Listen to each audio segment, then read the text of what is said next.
Kutoka vijijini, mijini hadi jijini. Hii ni Sound County Talk Live.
Good day, ladies and gentlemen. Thank you so much for making time to join us. This is Sound County Talk, open forum political discussion show, the show that gives you an opportunity to air what you feel and think about the latest development on our political front.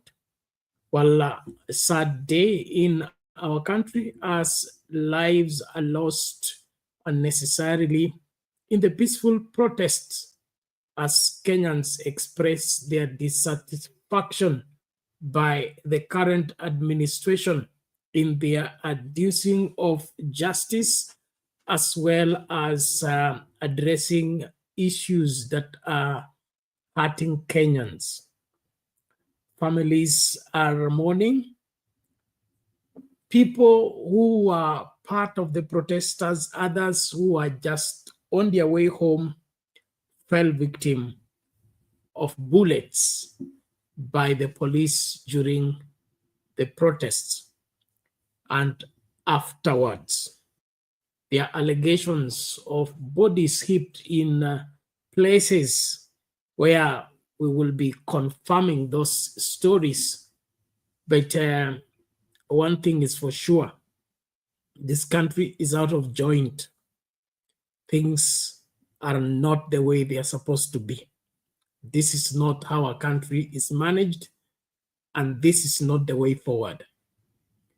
I invite each and every one of us, as right-thinking Kenyans, we must do something about the way our country is being governed. This is not the way things should be done. The Interior Minister, Murkomen, claims this was an attempted coup, and therefore he is prepared to switch off the televisions in case that is warranted. This is being said by Murkomen, who is a lawyer, and when the judges and all the law experts find the switching off of the television or any form of live broadcast unconstitutional and unnecessary.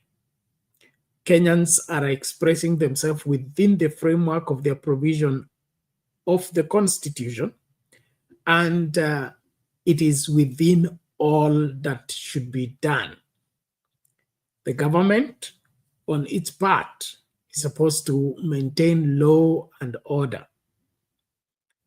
What makes the government become an instrument of violence in the protest is a hard nut for us to.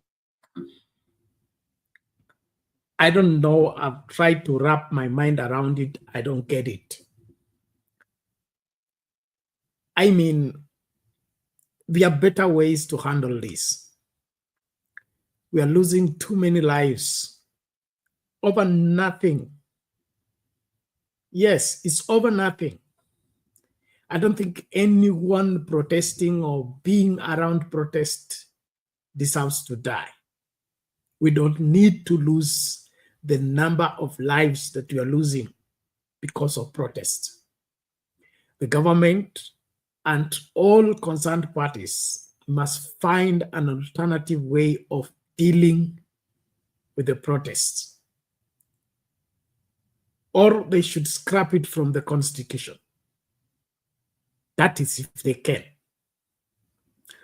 Well, thank you as you join from wherever you are. We are live on Facebook, Sound Candy Talk, YouTube, Sound Candy Talk Live, as well as Sound Candy Talk, TikTok, Sound Candy Talk. Thank you so much for being part and parcel of the great conversation.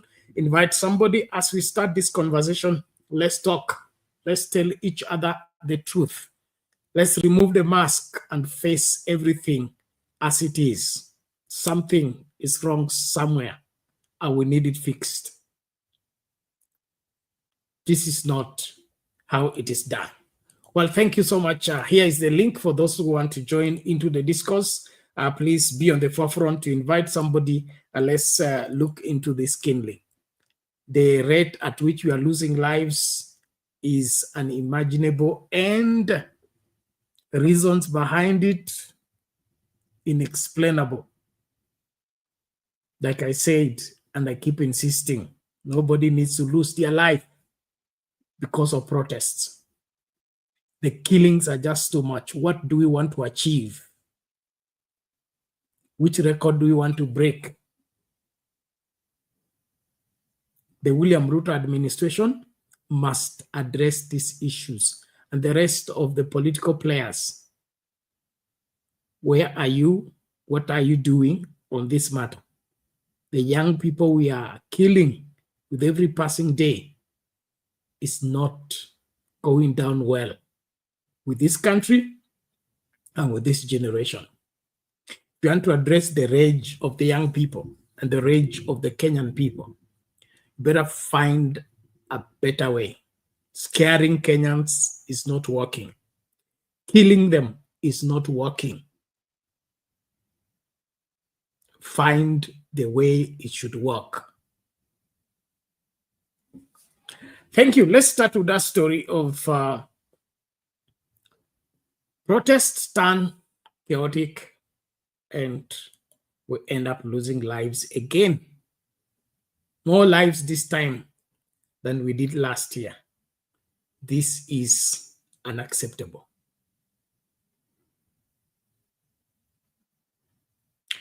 Let's Get start back here. to the broadcast. Let's continue informing you. Now, it was an unease calm across many parts of central Kenya today, a day after violent demonstrations that saw destruction of property during protests organized by Gen Zs on Wednesday.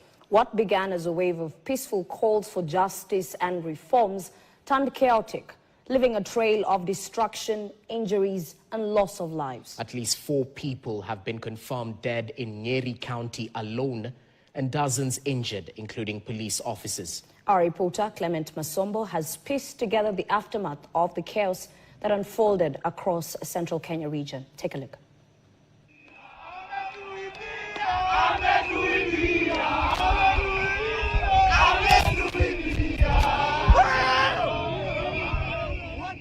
Wednesday's protest took a deadly turn in Nyeri County. What started as organized picketing by young demonstrators ended in bloodshed and destruction. Authorities have confirmed that at least 4 people lost their lives, while 27 others are nursing various degrees of injuries. 16 officers were also injured after they clashed with the demonstrators. In Nyeri town, Naivas supermarket was a target of looting. Crowds overwhelmed police officers and stormed the store, cutting away goods of unknown value and leaving the premises vandalized. The scale of the damage is yet to be quantified, but it was visible. In Nanyuki town, the chaos spiraled into the central business district. The Best Lady Cosmetics shop was broken into, with the shelves emptied and beauty products stolen. Not far from there, the Bata Shoe outlet was also looted, with unknown quantities of stock stolen in broad daylight. Back in Nyeri County's Othaya sub-county, anger turned toward government institutions. Protesters descended on the deputy county commissioner's offices, torching vehicles within the compound.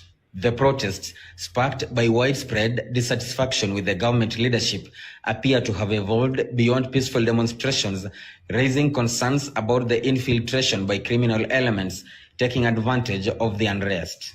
Yesterday, we started our day very well with our march, and actually it was really peaceful, but we noticed on our way, we had other groups who are trying to divert the movement or the protesters. We are very saddened by the turn of events that happened immediately after the protest was called off. There was a breakout group as we were having our march in town, which information is getting to us that some of the people were paid by politicians, and that was not what our intentions were. So the peaceful demonstration started very well at around 10 a.m. and ended around 2 p.m. And all through the protest was peaceful until there was a breakaway group that wasn't totally part of us. Even as the dust settles, families are mourning, businesses are counting losses, and the regional left grappling with the aftermath of one of the most intense demonstrations in the recent past. Naivas supermarket, one which was by yesterday morning, yesterday midday, was a supermarket full of life, now remains a shell. Actually, there is nothing that could be salvaged here. And what you're seeing, those are just some of the employees trying to piece together the remains of the shells that were left here. In the aftermath of the chaos, 25 people were today arraigned in Kerugoya court, accused of taking part in yesterday's demonstrations. Clement Masombo, KTN. Away from that, mambo ni kama hayo. Our right to picket and demonstrate is our constitutional right as Kenyans, but it appears we have elements that want to demonize the protests by making them violent and making them result into loss of lives as well as loss of property. And this is a game that has been on for quite some time. If you remember well, the protests as back as even 2017, 2022, 2023, when the government cannot, satisfy in responding to the questions Kenyans are raising, they would always find a way to mess something good so that it becomes evil.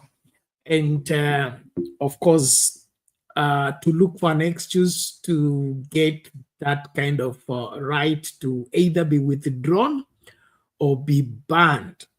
Now, these are, tactics that have played for quite some time. In my opinion, it is a tired record. We can't continue like this.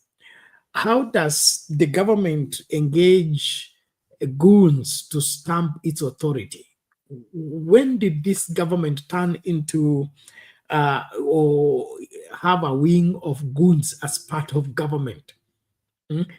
I mean, this kind of decisions, I don't know where they come from in terms of, do we have a sober cabinet that sits down and rolls this kind of plans, or only one individual is making this kind of decisions? Because this is a blunder, to say the least. You cannot stamp your authority by unleashing violence on innocent Kenyans and, because you want to continue being their ruler or you want to continue being their leader. It doesn't work that way. And so what we are seeing, in my opinion, should not be the case, Let's let the protests be protests. Let the police do their part.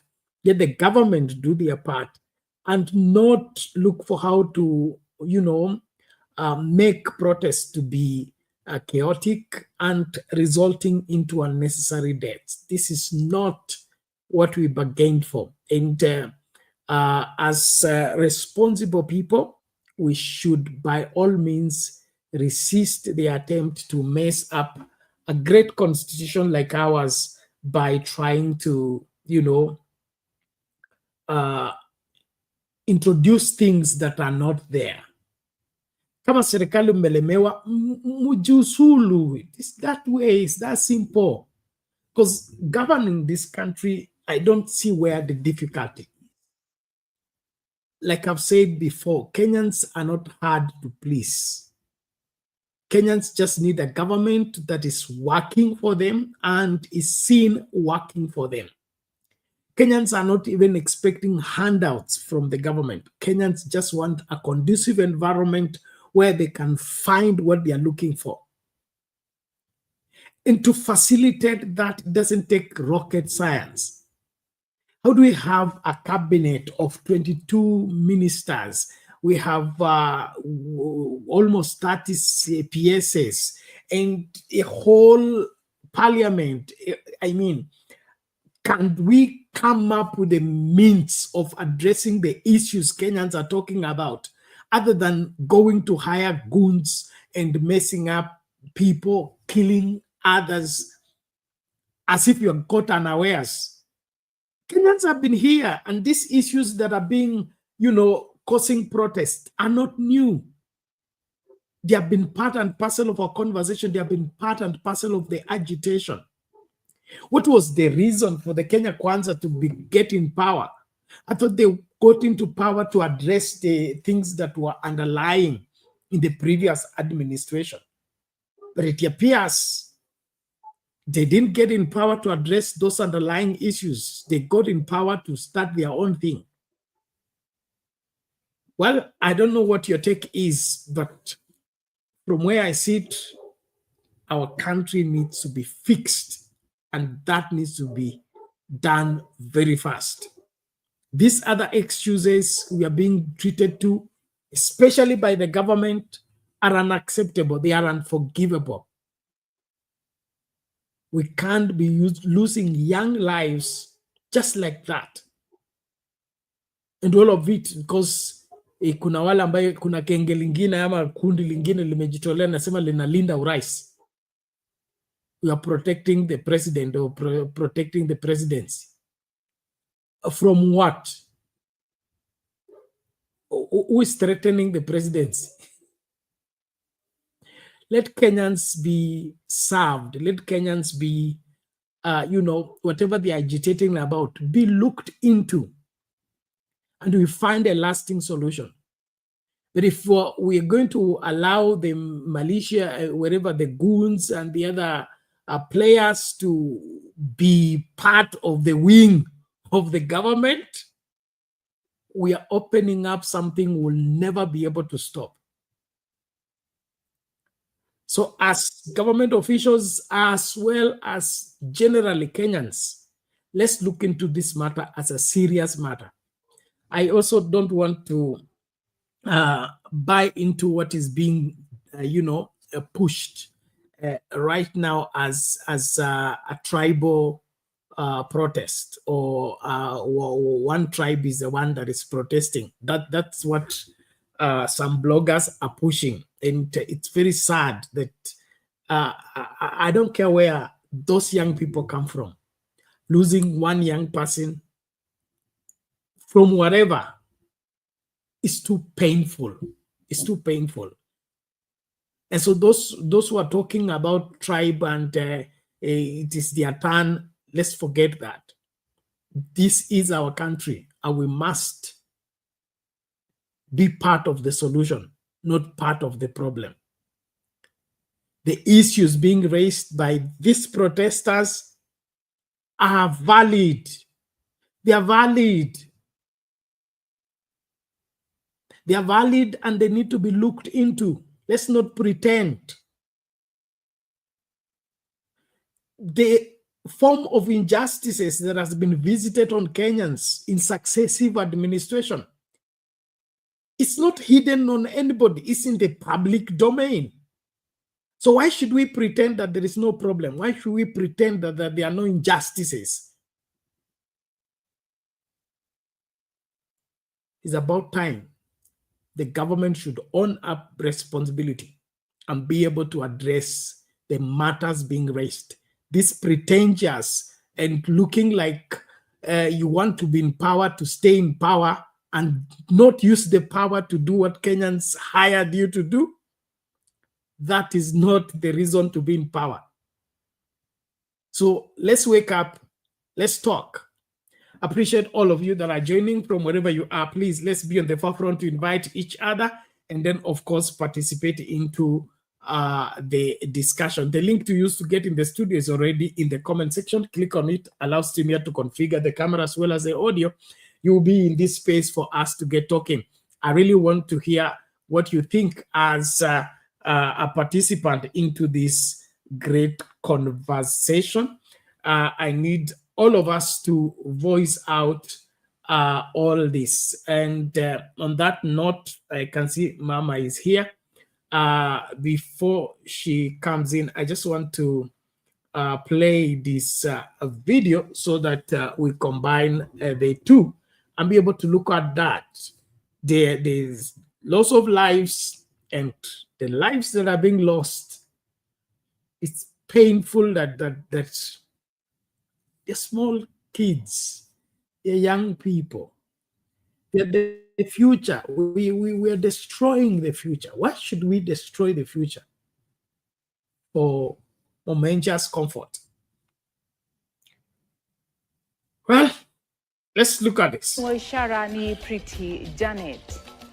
Simanzi ilitanda nje ya makafani ya City hapa Nairobi, huku familia zikilia kwa uchungu baada ya kutambua miili ya wapendwa wao waliouawa wakati wa maandamano ya Jumatano. Simulizi za majonzi zinaibuka, ndoto zimevunjwa na watoto kubaki mayatima. Mashirika ya haki za binadamu yanapaza sauti yakitaka haki kutokana na maafa yaliyoshuhudiwa.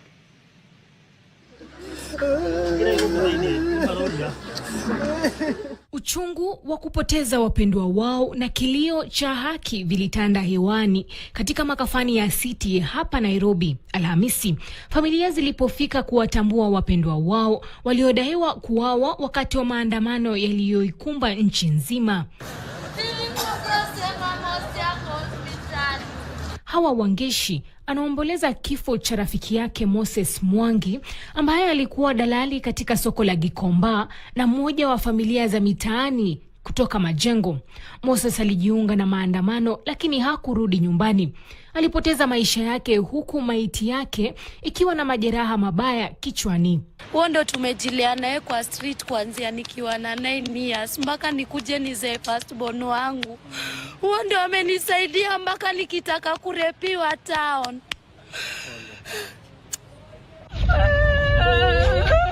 Hali si tofauti kwa Winfred Wangari ambaye alivunjika moyo baada ya kuona mwili wa mumewe Kelvin Njau mwenye umri wa miaka 23 katika makafani ya City.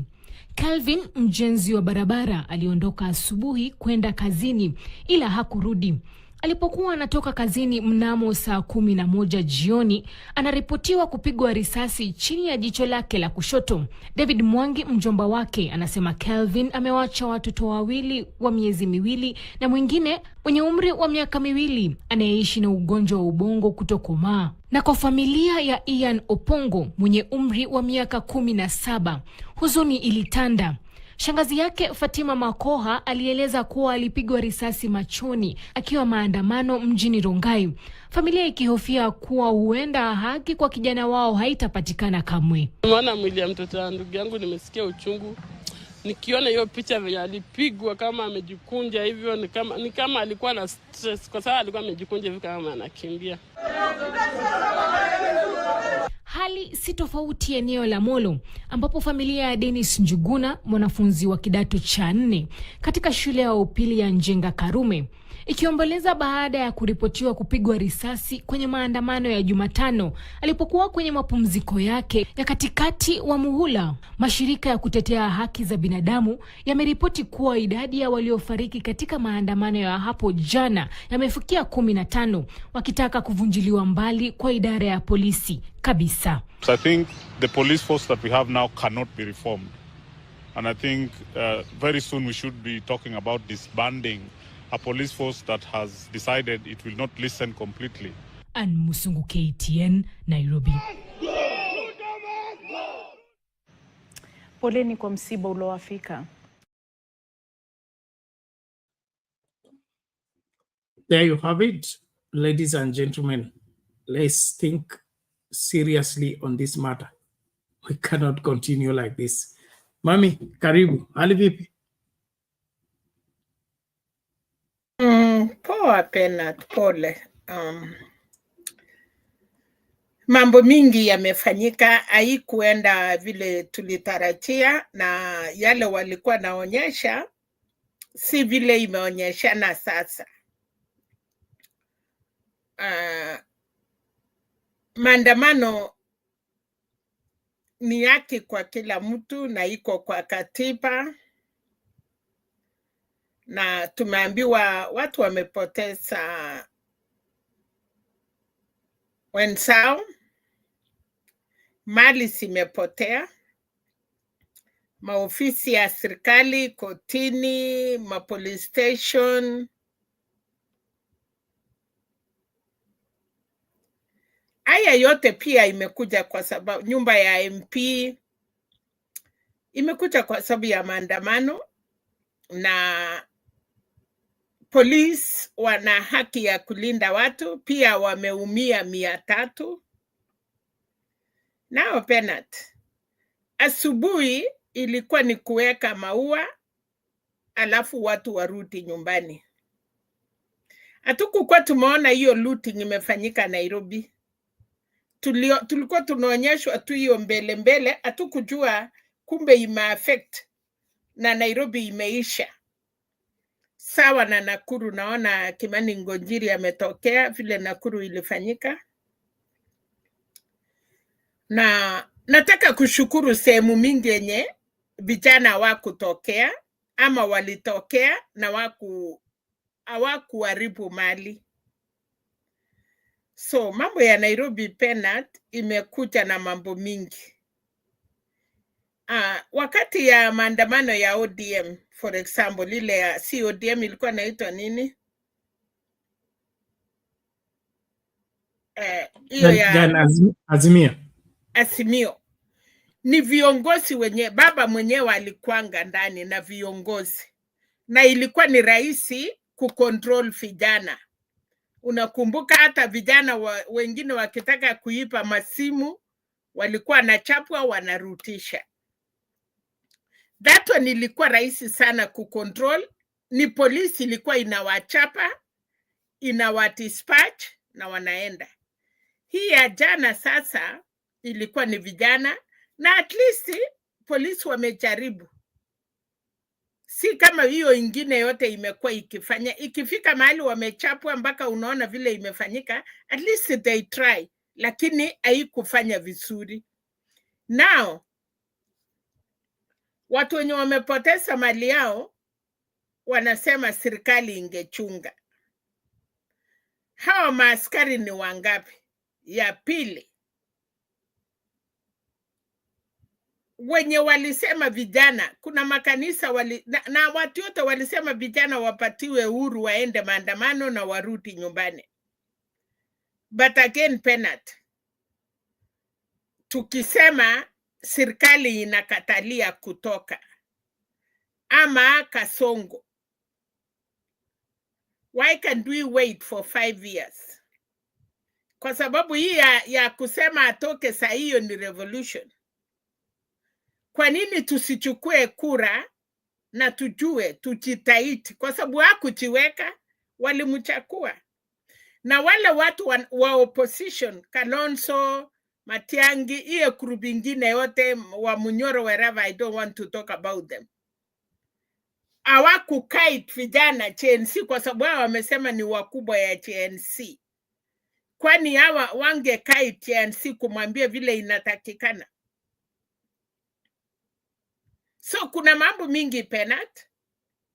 Nimeona CS Kipchumba Murkomen ama anaitwa nani, wamesunguka kuona damage. Hiyo damage imekuwa mingi sana.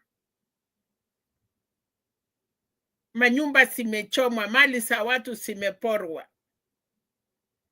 na pia tutalaumu serikali of course, sababu hawa ndio wangekuwa lazima wachunge watu. Lakini ukiangalia hiyo route vile hata wewe unaona saa hii, hawa mapolisi walikuwa na chapwa. Hakuna mtu hata moja leo, wakati tunalia wale wamepoteza maisha, nimejaribu kusunguka kwa blockers, kuangalia, kutaka kuona watu wenye wamesema hata hawa polisi waliumia. Kuchoma kotini, kuchoma files, kuchoma police station, kuchoma magari ngapi, kuchoma police station, hizo mafiles. Sasa hizo ilikuwa inahusika nini na maandamano?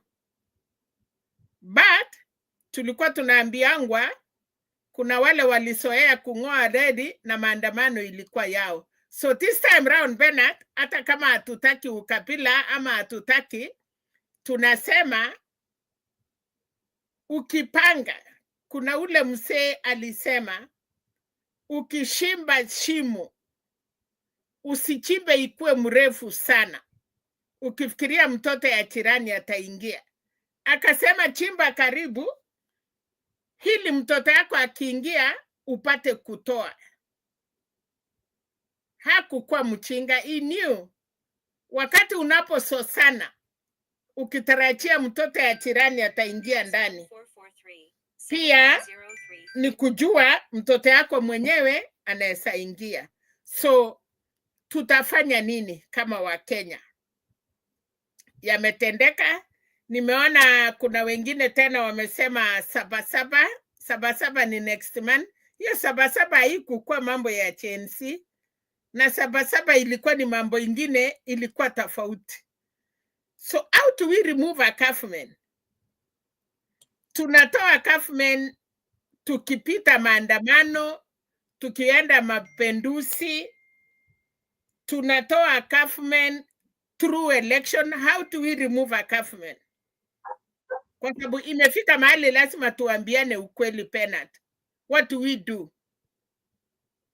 If you say Kasongo must go, you are the one who put Kasongo in. Hakuna mtu atakuwa kwa serikali ana walk out anasema kwa sababu tumesema atoke. We have to wait for 5 years. Aondoke, tuweke serikali ingine. Tuchiami, tukate kura. Na kama ni maandamano tutaenda, itaendwa aje? Ni ukweli utapiti waende pile baba alisema. Waseme wanaanzia wapi, wanamalizia wapi, wapatiwe security ya kuescort ili wenye wameenda maandamano wakuwe safe na wenye biashara wakuwe safe. Okay. Mami, nimekusikia na mi naona ni kama unachanganya mambo mawili tofauti. Swala la watu aswa ile ilifanyika ni Olekalau ama wale walichoma gari wakachoma nyumba ya nini, I think ilikuwa ofisi ya county commission ama deputy county commission. Hakuna mtu alitoka kwa nyumba na kiberiti kwenda kuwasha hiyo nyumba. Hao vijana walipandwa na hasira wakati polisi aliua mama ama msichana, piga risasi afe. So when they saw one of them has been gunned down, they were reacting on the same, and that is what turns the peaceful protest to become chaotic when the police turn the gun on the people. So there are two issues here. There is the excess use of power by the police, and there is also the extra government processes of trying to paint maandamano kuwa mbaya. So by zile kesi zinasemekana sijui kina Sakaja nini wana hire goons. So the goons come and they are the ones doing the looting and all this man of things to make maandamano ikae mbaya, ndio kila mtu aseme maandamano ni mbaya, ifutiliwe mbali. Now, hiyo yote inafanyika kwa nini? Maandamano iko na sababu yake. Zile sababu ambazo zinafanya watu waandamane, mbona hatutaki kuzishughulikia? Tunataka tu kusema maandamano isiwe kwa sababu ikiwa watu wanakufa, ikiwa maduka inachomwa, ikiwa nyumba zinachomwa. Why can't we address the reasons, the root cause of people to leave their house to go and protest? Like the circumstance surrounding the death of Albert Ojwang and other deaths, the victims of the last year's protests, ulisikia au kina mama wote, hakuna mtu ameshughulikiwa na serikali, hawajaongeleshwa, nothing. They are crying for justice. These are the underlying issues that we need to look at. We cannot be a government or a country that buries the head in the sand, watu wakilia kwamba there is injustice here. But we want to be in power. Tutembeze magari, tupigiwe saluti, tutembeze bendera. What is the purpose of power if it's not addressing the problems of the people? So, hapa mimi nataka ukweli. Ukweli ni vigumu kupatia compensation wale watu walijeruhiwa katika maandamano. Hawa watu walijeruhiwa na polisi. Why can't we address that other than looking for how to excuse what is obviously out of order? Hata kama umelemewa, uko na bunduki, why should you shoot somebody in the stomach, shoot somebody in the face, shoot somebody in the eye? I mean, there is no an outbreak of war in Kenya. Mtu anangoja magari kwenda Kawangware apigwe risasi kwa shavu. That is not even policing. So what is going on here needs for us to get to the root cause of the same. Polisi wamekasirika, hawajalipwa, ama wametumwa kuua. Hiyo ndio tunapaswa kujua. Lakini atutafute excuse at watu wana protest kwa nini? Sababu za kuprotest ziko na ni nyingi na ni za kweli. So kama tunataka haki, tusimame na haki. Lakini tukitafuta excuse kwangu, tutakuwa tunaharibu sana kile kitu ambacho tungekirekebisha. What is making the police shoot the people and shoot them to kill? Not shoot to maim, not shoot to take them to the doctor waokelewe. Mtoto wa shule apigwe risasi kwa macho. What kind of policing is that? Hata kama wamepigwa mawe. In self-defense, sheria. Self-defense inasema uwezi kutumia silaha ambayo inazidi ya yule mtu anakuattack. Mtu akikuja na mwiko, you answer na mwiko. Akikuja na mawe, you respond with mawe. Akikuja na sufuria, you respond na sufuria. Uwezi tumia gun kinyume na mtu amekuja na rungu ama amekuja na kisu. So we cannot even say the police were doing self-defense. That's not self-defense. Do we have a killer squad in the police that has been sent to kill Kenyans? Why should that be happening? I think that's the place for us to start the conversation, not for us to brush around it and, look for how to sanitize it. There is no justifiable reason why anybody should be killed. And Penat, compensation is from when? Ni wakati ya CNC ama ni wakati ya ile watu yote kina Baby Pendo waliwahi lipwa? That is the same thing we are saying. Yeah, Kuanzia saa no, hii no, kama kesi ni ya Pepi Pendo ndio compensation, inaendelea. kama Kesi ya ni Pepi Pendo ndio hivyo, inaendelea kwa usita. kama ni hivyo, Yes. itolewe listi ya watu yote kutokea wakati ile waliumizwa, then watu wajue. It cannot be selective. We are not we are saying those are the reasons why people are going to the street, underlying injustices that have not been addressed, and the government has to shoulder the greatest responsibility for that. Pretending that there is no problem and people are not crying, that will not help them. And the earlier they learn that, the better. All in all, ladies and gentlemen, we are making progress. Please make sure you invite somebody and let's engage. Thank you so much, those who are joining on the comment section. Please, let's remain civil and let's do what we must do to fix what has gone wrong with our country. Nimlete moja kwa moja Undumani na tusonge mbele. Undumani, hali vipi? Salama Bella, nimejaribu kukutafuta lakini nimeshindwa, lakini sasa Mungu amenisaidia, nimekupata katika mjadala. Hamjamboni wote? Hatujambo, karibu. Asante Bernard. Bernard, nasema namna hii. Serikali yetu ni burukenge. Serikali kwa burukenge haisikii la muadhini wala la mteka maji msikitini. Haisikii chochote Bernard.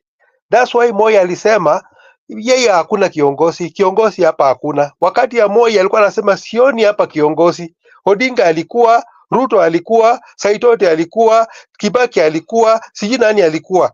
Hao ni kiongozi Bernard. Hiyo kiongozi yule mwenye ako na maslahi ya mwananchi kwa roho yake hakuna Bernard. Na nikajua ya kwamba Moi alikuwa anasema ukweli. Kiongozi hakuna Bernard. So tunasema namna hii Bernard. Wakati Raila aliingia kwa uongozi wakaona kila kitu iko sawa. Haikuwa sawa Bernard. Waliingia kwa uongozi wakati ile agency ya kwanza wangekaa chini waweke mjadala na agency. Si ati kuchukua Odinga na kuweka ndani ya serikali. Kuweka ndani Odinga ndani ya serikali haiku solve chochote Bernard. Ndio ililete maneno mingi Bernard. Wangesaidia vijana walikuwa wanataka nini? Vijana wanataka nini? Wakae chini wajue hao vijana agency walikuwa wanataka nini. Si wakati ya agency, wakati ya maandamano ya kwanza wanachukua sasa suluhisho, wanafikiria Odinga ndiye anaweza kusuluhisha na shida ya agency. Serikali ikachukua Odinga ikaingiza kwa serikali ndani. Haikujua hivi vijana wetu wanataka nini. Huwezi kunyanyasa baba na tena unyanyase na mtoto. Hii serikali ilinyanyasa sisi. Ikatunyanyasa kabisa. Na watoto walikuwa wanaangalia vile serikali inatunyanyasa. Serikali inatunyanyasa, vijana wanaangalia. Vijana hawana kazi, hawana nini. Ile serikali inaambia vijana waende ngambo kuosha manguo ya watoto huko ngambo. Ya Waarabu huko ngambo Bernard. Hiyo ndio serikali inaweza kutafutia vijana kazi. Hati kazi iko ngambo. Kwani watu wamesoma hawezi kubuni nafasi ya kazi hapa Kenya? Wafungue Kikomi, wafungue Muhoroni, wafungue Mzoya, wafungue Paper. Hii yote viwanda vyote vifanye kazi. Hivi vijana wafanye kazi. Lakini hao vijana hawana kazi ya kufanya. Hiyo bunge wetu wako na haja ya kupora inji. Na mtu Bernard hawezi kupora baba yako tena akuja apore mtoto Bernard. Hii serikali imepora kabisa. Mpaka ya pili imesahau kubuni nafasi ya kazi. Unaona mtu anaiba pesa, mamilioni ya pesa anaenda kuweka Dubai. Anaiba mamilioni ya pesa anaenda kuweka ngambo. Na anawacha inji yake kafu Bernard. Sasa wanafikiri watapata amani, wao kule nyama, mwingine akule nyasi. Wao kule nyama, ufurahishe watoto wako wakule mzuri, wakunywe chai mzuri na watoto wengine wakosa kunywa chai mzuri. Hakuna Bernard usawa katika inji Bernard.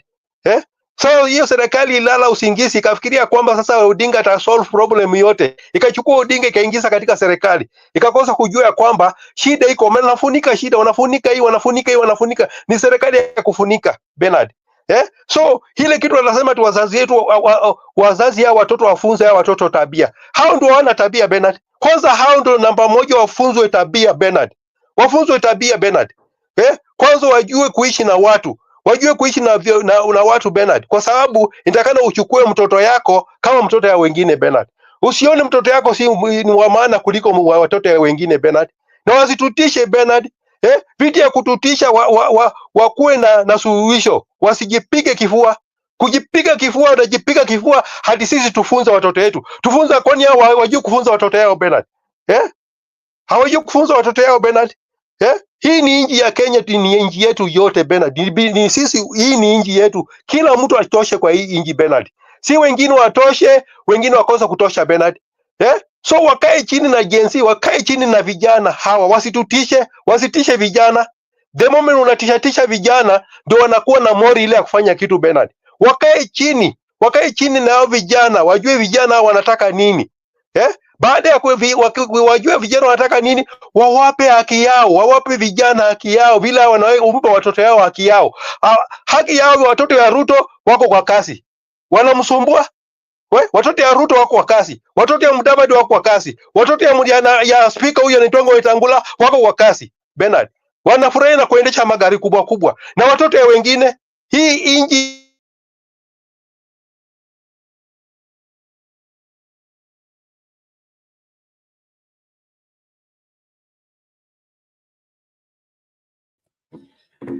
Samahani Undumani, inaonekana jirani amechukua neti. Pole, ukirejea utaendelea. Ladies and gentlemen, thank you so much. Huyo ni Undumani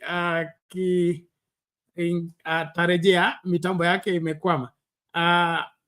Masuala ni mengi, lakini lazima tuyashughulikie ipasavyo. Nimlete Furaha naye achangie kiasi, alafu tucheze video nyingine. Furaha, vipi? Salama. Karibu.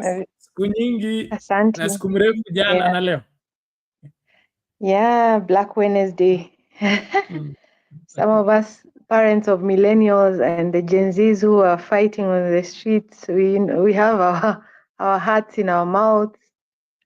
But we have to support them because they have a cause they believe in, and we also, it's not like we are blind to what is happening in this country.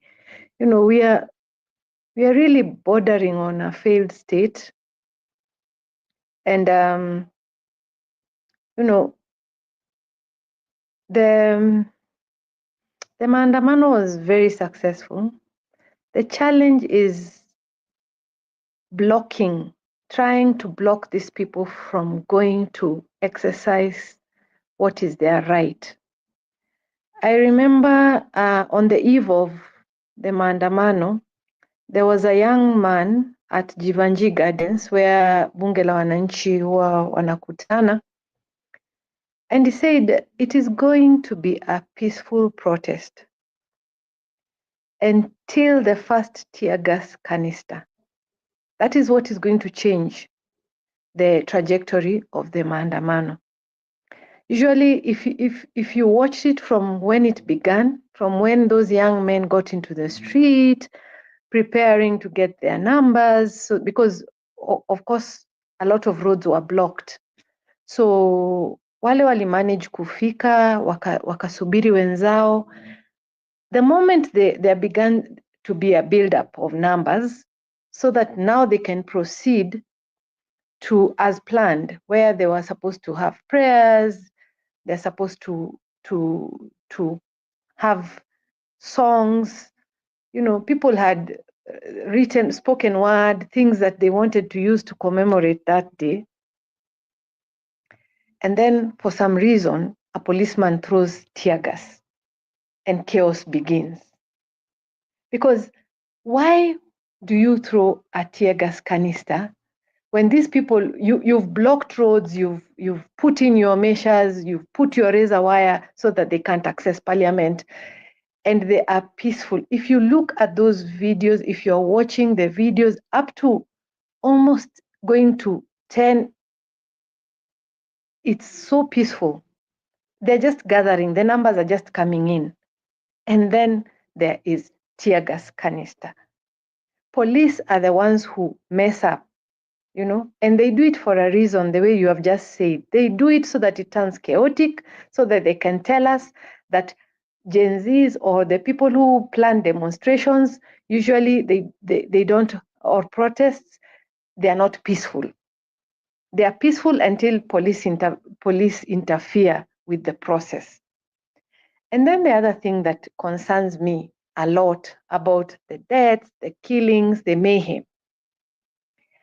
Even last week when people were demonstrating and, people lost their lives, clearly in circumstances where there should not have been a live bullet or a rubber bullet or even tear gas for that matter, because people are not, they're usually very peaceful until police just decide that they are going to disperse the crowd rather than just let them rant, chant. And based on what we saw last year on 18th of June, maandamano can be peaceful. When the police don't do anything, these people, they sing, they make noise, they chant, they vent, and later they go home.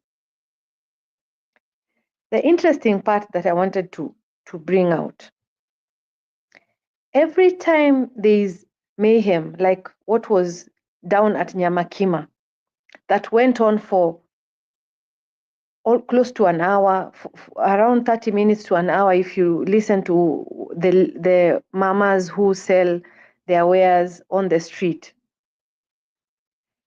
How come the police never appear? They are within the CBD. They are goons who are causing mayhem at Nyamakima, but they are busy chasing people who have nothing, who are not touching anything belonging to anybody. But police will be there throwing a tear gas canister at someone who is kneeling on the road, in the middle of the road, putting their hands up, carrying a flag and saying, "We are peaceful," and a police group will charge into that group. And yet, we are seeing videos of places being attacked. A group of goons are outside. They are looting. They are trying to get access. They are, banging the lock for like 10 minutes before they can get in, and the police will not get there. And that, for me, is what tells me that, government is hell-bent on making protests look ugly. And it is one of the reasons that we cannot get the numbers that we want on the streets, because somebody is afraid of that chaos that will happen, that shooting, that tear gas canister that will hit your leg or hit your body or burn your hand, or those are the things that bring down the numbers so that people can't get there, because we want to get enough numbers so that we can declare, we can render this person, the numbers can be so high that he decides that there's nothing you can do, and people are out there and saying, "We don't want you." The numbers are there, but they can't get to the street when we want to make that statement that, let us go peacefully to State House and make our statement, because this is our country. What is this about protected areas? And we are the ones who have given you the mandate to rule us. So the government works very collaboratively with the police to ensure that these things look ugly. And so we go back and start telling our kids, "Oh, musiende, munaharibu vitu, mnachoma nini, mnafanya nini." But the police instigate it. Unprovoked, totally unprovoked. If you look at the initial protests, people are just singing, they're just making statements, they have their flags, they have their placards, and then a canister is thrown into the crowd. And then people run helter-skelter. And then the goons come in and take advantage. And now you don't know who is who. But if you look at the people who are the true protesters, even in all this mayhem, they don't lose their phones, they don't lose anything, because the goons are not, the protesters are not goons. The goons, it's a planned thing that is brought in to cause mayhem, to paint these things ugly so that they can say no protests. And we will be very happy saying no protest. Oh, our kids will get killed, our kids will get hurt, they'll get maimed, because that is how they want us to operate. It is sad. It is so sad. I don't know what to say, Bernard. I just don't know what to say. It's okay. Thank you for that. It's it's very sad. It's very sad that it's like we don't learn from our history, because this painting of protest to be bad is nothing new. It's nothing new. It was there during Kibaki's time. It was there during Uhuru's time. It has been there. Can't they change the tag and just appreciate that protests are valid and they can be done rightly, and the police should just play their role? This aspect of provoking people, or getting people to attack or attacking innocent people just to cause chaos, is not helping. Like right now, the Ruto administration is not looking good, not in the international eye, not in the local eye, not anywhere. And so I don't understand the end game of the whole scenario. But from my analysis, this is the poorest response to protests. And the number of deaths is alarming. It's scary. And why should anybody delight into that? Because death is not going to stop the injustice, the outcry of the people. You will kill the fathers, the children will come. You will kill the children, their grandchildren will come. So let's address what is causing people to be, not be at peace, and not pretend that it will just go. And then, of course, we'll also maybe specifically look at the threatened presidency that is now causing all this to happen. Why should somebody be in power and feel threatened by the people he's supposed to lead? Where is the threat coming from? Is it from this oppositional arrangement? Is it from the people who left the government? Why is that the case? In the meantime, let's look at this sad story again, and then we'll come back and look at the this sad again of in Molo, Nakuru County, and another from Olkalau in Nyandarua County are crying out for justice after their sons were killed during yesterday's protests. Dennis Njuguna, a Form 4 student, was shot dead while heading home for the half-term break in Molo, while Brian Ndung'u, both 17, died during protests in Nyandarua. This story was produced by Mike Kello.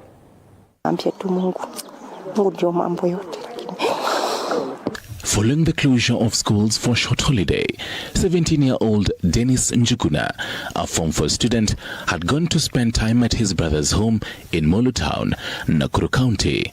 But on the evening of the protests, at around 4 p.m., he decided to return home. This turned fatal when chaos broke out in Molo Town. Dennis, who was riding on a motorcycle, was shot in the head. Risasi imemtoa kwa motorbike. Hata kofia alikuwa na kabosori kwa sababu alikuwa ametoka shule na niguo tu alibadilisha, hata sijui kana hiyo mtoto kama alikuwa amekula lunch. Sasa nikiwa kama mzazi mimi niko na uchungu mwingi sana wa mtoto wangu. Jua tafadhali wangetumia tu hiyo kinini ya kutoa machozi. Ama hata afadhali basi hata wangemuonga pale pengine nimuonage. Sasa ili walienda kumrusha risasi ya nini natokea huku ina. His sudden death has shattered the hopes of his mother, a grieving widow who had pinned her future on him. Hata mwenye tu alimpiga risasi Mungu aliyejutua na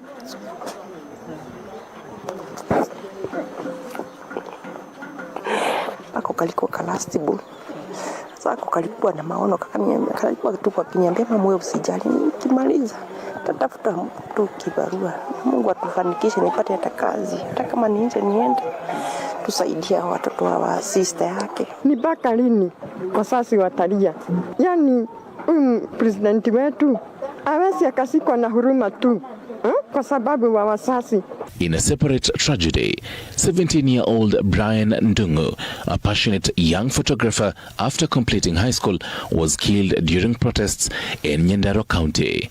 His family learnt of his death through social media posts. Tulimuona kwa TV, ndio tukapewa ripoti. Kwa asubuhi tukaenda tukapata ni yeye. Imepigwa risasi inatokea the other side. Sasa tunataka haki ya Blayo. Blayo ni mtoto mdogo sana, ako na 17 years. Blayo ni mtoto wa 4. They described Brian as a hardworking and a self-driven young man whose ambition was evident even at his young age. Alikuwa ameenda kazi yake kama kawaida vile anaamkia asubuhi. Mtoto mwenye anajitafutia, anaga shughuli na mtu, asubuhi mtu. Kwa hivyo ninataka haki ya mtoto wangu. Now, both families are united in grief, mourning the loss of their sons, whose dreams were extinguished far too soon. Sasa wakichukua tu ati ni kutoa mioyo, kuondosha mioyo ya watoto. Si sasa Kenya itabaki na akina nani au wachanga wakiondoka? They are demanding justice and strongly condemning what they say is the state's brutal crackdown on peaceful protesters. Na Mungu tu amuonekanie, amshukie tu, aone wanafanya vibaya kwa kutulia watoto. Jua kuna kitu kibaya na kiko uchungu kama mtoto.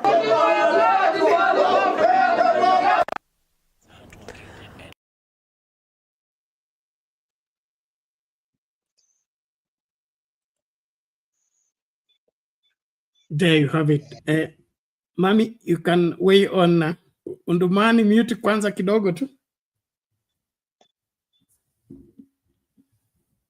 Kenneth, unajua ukiona familia na ni wamama wanahangaika na watoto, it is even difficult to talk.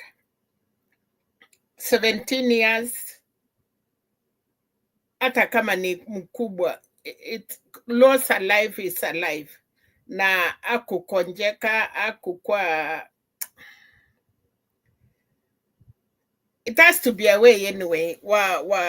Now, tunaomboleza wale, hata wale wengine wachasikwa, wenye waliomboleza, wenye walifanya maandamano ya Ojwang. Ojwang mwenyewe wachasikwa, wale walienda wachasikwa, hawa wengine. So now, ni ngumu. It has to be something. Solution hiyo nilikwambia. Kama serikali imekuwa ruthless, na hata tukienda maandamano watoki. Hii Prime Tore ya Kenya atokee achukue serikali hii, watu wote waende nyumbani wote. Hii mapolisi, hii mapolitician, wacha serikali iende kwa jeshi kidogo. Because now, Penat, kabla hatujashika wengine tena wataenda maandamano. Because hatujamaliza. Kutoka na ni mbali, damu imekuwa mbali Penat, no now. 2013, 2017, 2022, 2023. So now itasimama aje. Serikali inasimama. And one thing Penat. Serikali ya madikteta. Sababu mimi nahusikanga na hii ya Uganda sana. Serikali ya dikteta, bora umempatia hiyo sword. Uwezi enda toa kwa mdomo. Ile kitu inatoa, wakipenda ni kura. Wakipenda wanatuipia. Kenyans walifanya the greatest mistake. Moi aliwaambia. Watu walijaribu kusema, but guess what? Wakenya walisema, huyo mwisi wetu ndiye tunataka. Moi nasikianga watu wanaongea hapa, but they forget, hata Moi alienda kwa kaburi bila kuonana na yeye. Na Wakenya walikataa kabisa. Now guess what is happening? Na wamepatiwa sword. Si ati tutaenda barabara ati watawacha. Si ati tutaandamana atoke. Kutoka ya ukweli ni 2027. Na kama hatutaweza kumtoa, then nilikwambia jana wanamwaka inaitwa nini? Kitoweo. So kumwaka kitoweo imwakwe, kila mtu aende nyumbani. Because now makanisa hawachatokea. Kuna wale walisupport, kuna wale wanasupport vijana, kuna wale wanasupport hii serikali, wanasiasa kina Kalonzo mwenye anakuanga na amani, anakuanga mtu ya kupeleka amani outside. Ndio hiyo alienda na maua. What do we do now, Bernard? We have told Kasongo must go. When? He cannot. Dawa ya hii Kenya ndio tusiendelee kukufa na sikia vile Chief Justice aliongea huko Kiambu wakati alivisit hiyo law court. So matachiri wale watu wanafanya kazi, hakuna mtu ako tayari kumwaka hiyo unga yake Bernard. They don't want. Wawezi. Hakuna mtu mwenye anaona sisi tu binadamu, wale wanyonge wanakufa, wanalia, inaendelea, tunalia, tunarudi after 1 month, wanapika tena, wanaendelea, because hawa maaskari pia hawataki kwenda nyumbani. Hawa wachumbe, they don't want to lose their seats. Hiyo the president hataki kwenda. Judiciary, they don't want to go. All right, Interior Cabinet Secretary Kipchumba Murkomen said. Unaweka kitu?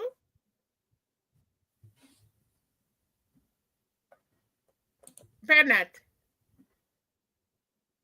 Sorry. Malizia nani aingie? Undumani. Oh, nilikuwa, yeah, so ninasema these people, no one is ready to kutoka. Wanatoka kwa mudomo, lakini ikifika the real sense, wanachunga. So the best thing, wacha hii serikali ifunjwe, ifanywe na hata si snap election, kila kitu iende. Waende tuanze mpya.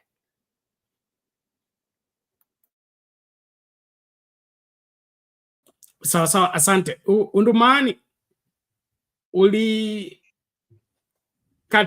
hewa. Tamatisha ujumbe wako alafu mlete nani? Asante Bernard. Mimi nilikuwa nasema namna hii Bernard. Hawa si serikali haijui makosa ilitokea wapi. Haijui Bernard. Na mimi naona rais ako na advisor. Advisor chungu msiba. Ila hata mimi pastor hata sina advisor hata watu watatu Bernard. Rais yako na advisor wengi jadi drum msima, sijui mkokoteni msima. Hawa advisor na muadvise nini Bernard?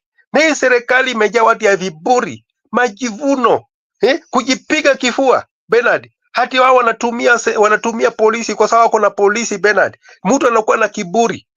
Na siku moja Bernard hao polisi watawageuka Bernard. Watatamani kutoroka Kenya hii lakini hawataweza Bernard. Hawataweza Bernard. Hii serikali ya kuua watoto wetu, wanaanza kuua watoto wadogo, Bernard. Lakini tunasema namna hii. Wale mimi sikuchagua yeye Bernard. Wale walichagua yeye ole wao Bernard. Lakini kura yetu ya 2027 Bernard, mtu asifurudi afanyie ukarabati. Ile shida yetu tunapitia Bernard ya watoto wetu kukufa, akae tu kwa hiyo kiti. Kama anaweza kukaa kwa hiyo kiti, akae kwa hiyo kiti mpaka 2027.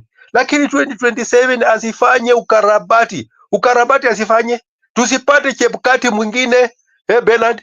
Na tunataka kupiga hii kura, tupige tuondoe hii serikali katika madaraka. Lakini wasitufanyie ukarabati Bernard. Vile wameua watoto wetu, sisi tutawakujia Bernard. Tutawakujia. Na tutangoja watoto wetu wawe na wakuishe Bernard. Hatutangoja Bernard. So 2027 tutangoja Bernard 2027. Wahesabie kura yetu kwa ile njia mzuri. Kwa sababu wako na wasomi, wako na madaktari, wako na sijui na nini, wako na nini Bernard. Wahesabu kura yetu mzuri, wasihesabu kura yetu kupitia kwa mlango ya nyuma Bernard. Wahesabu kura yetu mzuri 2027. Na wasifikirie 2027 watatumia polisi, watumie jeshi, kwa sababu hawa wanajipiga kifua, wanasema watanidu nini, watanifanya nini, ati mimi ndo niko na sword. Ndio hiyo sword mwananchi ndiye alikupatia. Wewe ulipata wapi hiyo sword? Hiyo sword mwananchi ndiye alikupatia, akajua ya kwamba utachunga maisha yao. maisha yao na mali yao. Hakukupatia hiyo sword uue watoto wetu. Hakukupatia hiyo sword unyanyase watu Bernard. One day the window of fortune will have to blow. If the door is closed, the window is open. That window of fortune will have to blow. 2027 Bernard, uhesabu kura yetu kwa ile njia mzuri. Tutoe serikali katika madaraka. Kwa sababu hatutakuwa katika ile serikali ya kuua watoto wetu. Halafu wako na kiburi, majivuno, wanaongea kama asifu hao wamefika mwisho Bernard. Hata viongozi hawa wabunge wanaona watoto wetu wanakufa. Wabunge, kuna mbunge anatoa matamshi ya ujinga. Matamshi ya ujinga anasema kama maumau wakulipwa, hao wengine watalipwa namna gani? Huyo mbunge anakaa namna gani Bernard? Constituency gani hiyo ndio ilimchagua mbunge kama huyo Bernard? Hao wabunge ndio wanatakana wasaidie Kenya vile iko namna hiyo Bernard. Utumani pole, Reverend Lala anauliza umutumie link Bernard. Pole. So, Bernard, tunataka hii serikali ibadilishe nia vile ilivyo vijana wanataka wapatie vijana haki yao. Wewe si kuwa alinyanyasa sisi miaka hii yote, pia wanyanyase na watoto wetu. Watoto wetu wezi kuchoka Bernard. Hata wakimalizwa Bernard wezi kukuisha Bernard. Na saa hii Bernard hakuna wakati ya kujipiga kifua. Wakae nao jenzi chini, wakae na vijana chini, waongee na vijana watawasaidia namna gani Bernard. Lakini kuwatisha tu watawatafuta moja moja. Watawatafuta na nini? Watawatafuta na Subaru. Watawatafuta na Subaru. Bernard, wakae chini. Suluhisho si kutafuta watoto wetu na Subaru. Suluhisho si kutoa watoto wetu kwa wazazi na kwenda kukufia kwa jela Bernard, au kwa seli Bernard. Watafute mustakabadhi wa kusaidia vijana wetu. Watafute mustakabadhi wa kusaidia watoto wetu. Wasijipige kifua ati wako na polisi, wako na upelelezi Bernard. Waone chanzo ya hii maneno ni nini? Chanzo ya hii maneno sio Odinga kuingia kwa serikali Bernard. Waliona Odinga ameingia kwa serikali ati Odinga ni jenzi. Odinga hapana jenzi. Wakae chini wakae na vijana chini waone vijana wana shida gani. Si kuingiza wa Odinga katika serikali Bernard. So hii saa hii wasijipige kifua, watafute namna vile wanaweza kukaa chini na vijana. Rais atafute vile anaweza kukaa chini na vijana, aongeleshe vijana, na sisi wazazi watu waongeleshe. Wasiseme sisi wazazi tunafunza watoto tabia mbaya. Hao ndio wanafunza watoto wao tabia mzuri Bernard. Hao ndio wanafunza watoto wao tabia mzuri Bernard. Wapatie watoto wetu kazi. Vile umepatia watoto wao kazi. Watoto wao wako busy. Wako na magari kubwa, wako na viwanda, wako na nini. Wapatie vijana wetu kazi, wamesoma Bernard. Wasichukue watoto wetu tukwenda ng'ambo kuoshea Waarabu matandiko yao ya kulala Bernard. Wabuni nafasi ya kazi hapa Kenya, watoto wetu wafanye. Rais ni mtu amesoma, ni daktari, ni nani. Wabuni nafasi ya kazi hapa Kenya, watoto wetu wasome. Lakini wasipobuni nafasi ya kutosha watoto wetu wafanye, bado hakuna kitu wamefanya Bernard. Bernard, bado hiyo chakula watawekea vumbi. Jana walikuwa wapi Bernard? Wanaingia kwa television kuanza kubweka hapo. Mbona jana hawakubweka Bernard? Mbona jana hawakubweka? Wanawacha watoto wa watu, polisi wanawawa, wanawacha watoto wa watu wanawawa, alafu baada ya hii wanakuja kwa television wanaanza kubweka. Wanabweka nini Bernard? Wakae chini kuliko kutishatisha watoto wetu, wakae chini waangalie mustakabali ya watoto wetu. Si kutishatisha Bernard. Wajua kwamba wakati wanatisha watoto wetu hawa watoto walizaliwa na watu Bernard. Hawa watoto wako na wazazi, wako na ndugu zao, wako na baba zao na mama zao. Vitu ya kusema kutishatisha watu, hatukusema tutaanza kuwatafuta moja kwa moja, ndio watawatafuta. Lakini Subaru wakati inakuja kutafuta mtu Bernard, wajua kwamba serikali, wajua kwamba mwananchi akikasirika, hii serikali watakuwa nayo Bernard. Waangalie mustakabali ya kusaidia hii watoto. Si vitisho Bernard, si vitisho. Wasiletee sisi vitisho. Serikali siletee sisi vitisho. Wakae chini na vijana watengeneze hii maneno na iishe Bernard. Si ati hao wanaendesha magari kubwa, watoto wao wanasoma mzuri, wanakula mzuri, wanakaa kwa manyumba ile kubwa na watoto wetu wanahangaika. Watoto wao ndio nani hao walizaliwa Kenya hii Bernard? Hakuna mtu alizaliwa wa maana Kenya hii. Sisi wote tuko sawa Bernard. Hii Kenya itutoshe wote. Lakini wakifikiria hii Kenya itawatosha peke yao Bernard, hii itawatosha. So wasitubwekee Bernard. Jana wangebweka, wanakuja leo kwa television na kubweka na kukupatia watoto wetu vitisho. Wasipatie watoto wetu vitisho, wakuwe na suluhisho ya kusaidia watoto wetu Bernard. Ni asante Bernard. Okay, asante sana Undumani, tunashukuru ujumbe umefika na yeye aliye na sikio asikie kile ambacho watu wanakisema.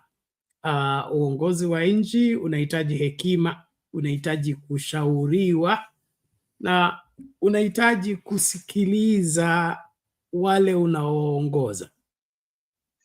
Inaonekana hiyo hekima haijafikia serikali ya Kenya Kwanza. Hao ndio kufikiria, hao ndio kusema, hao ndio kutenda, na wataki mwingine aseme lolote, haswa kama lile watakalolisema liko kinyume na vile wamefikiria. What is hurting most is the attitude, the arrogance and the carelessness of the people that have the responsibility over the people of Kenya. The debate about the sword. The purpose of the sword, according to the Constitution, is to defend Kenya and defend Kenyans against external aggression. It is not to cut Kenyans, it's not to shoot Kenyans, it's not to kill Kenyans. The sword is given kama vile mzee anapewa rungu. Sababu ya hiyo rungu sio kuchapa watoto na kuchapa mkewe na kukosa havoc kwa nyumba. Hiyo rungu amepewa ni kushambulia adui yeyote atakayetoka nje kuingilia watu hapa kwa nyumba. Kenya Kwanza needs to have an orientation on how the Constitution works and how the Constitution holds them responsible for each and every life of every Kenyan. But what they are drunk with right now,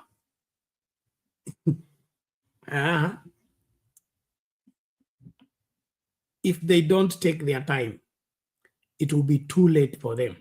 And probably it's already too late. Well, we're making good progress and time is flying, so let's manage time please. Wakati unapewa flow, tujitahidi kulinda saa. Sisemi useme machache, sema yale ya muhimu ili tukafuatilie, and then from there I wanted us to switch gears to what Murkomen said today and why it sounds like they are threatened, but we'll revisit that. Let's finish these senseless killings. Public participation, sorry. Senseless killings. Umeona watoto ni wa shule, alafu mtu anapigwa risasi ya kichwa.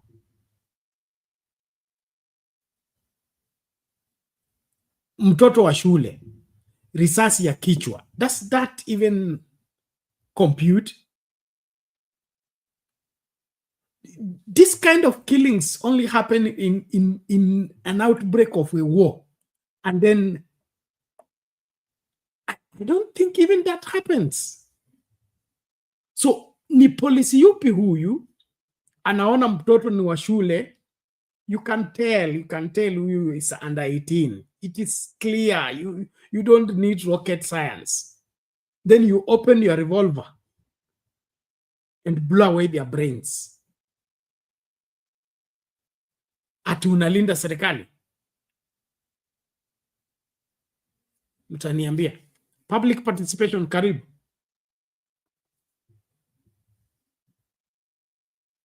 Asante Pastor Bernard. Wasalimu wenzangu wenye tuko nao kwa studio, mama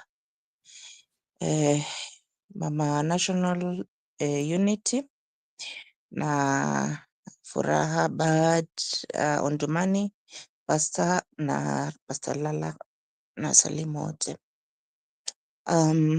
Bernard, the situation in our country now is very dire. Tuko pali mbaya kabisa. Ikifika point yenye unaona a whole CS of interior security, interior whatever, coming and telling the police that ukiona mtu anakaribia police station umpige risasi, hiyo inaweza kukuambia kwenye tunaelekea na hii serikali. Kwa sababu sasa it's like hii government sasa it's no longer having the mandate of the people. Watu wamechoka na hii serikali, hata watu wenye walikuwa wamewasupport ndio wamechoka nao sana, and because of that, kwa sababu ya hiyo uchovu, hiyo kuchoka, ndio unaona watu wanatokelezea in large numbers, na nasikia kuna ingine tena inakuja 7. And now, because this government is a rogue government, if at all a deputy inspector general anaweza enda achukue mtoto wa mtu, anaweza tumana mtoto wa mtu atolewe Homa Bay, aletwe Nairobi hapa ndio amuue personally, because mimi what I believe about hii case ya Albert Ojwang is that huyo Lagat alikuwa kwa hapo, and that's why alikuwa anataka huyo mtu atolewe kutoka kwao aletwe Nairobi, because alikuwa anataka kukua hapo in person. Huyo mtu akifanywa torture, he wanted to be there in person.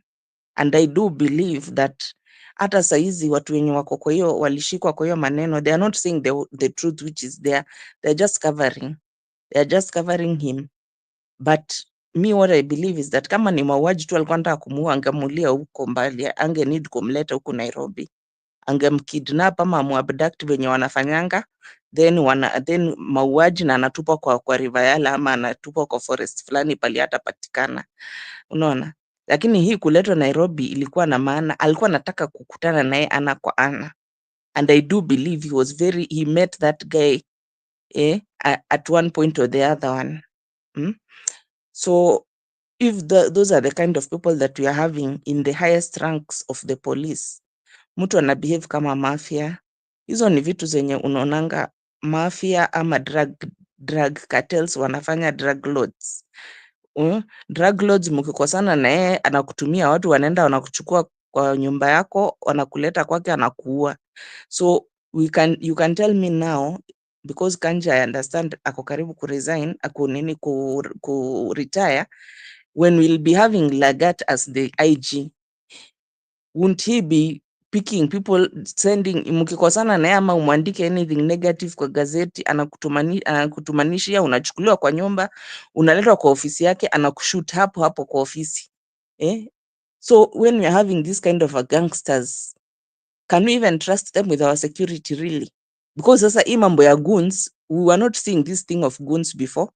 Hii mambo ya goons imeanza with this regime, and imekuwa sasa they have weaponized goons, and we have seen several videos of them wakitembea na hawa goons wenye wako na hizo mabakora.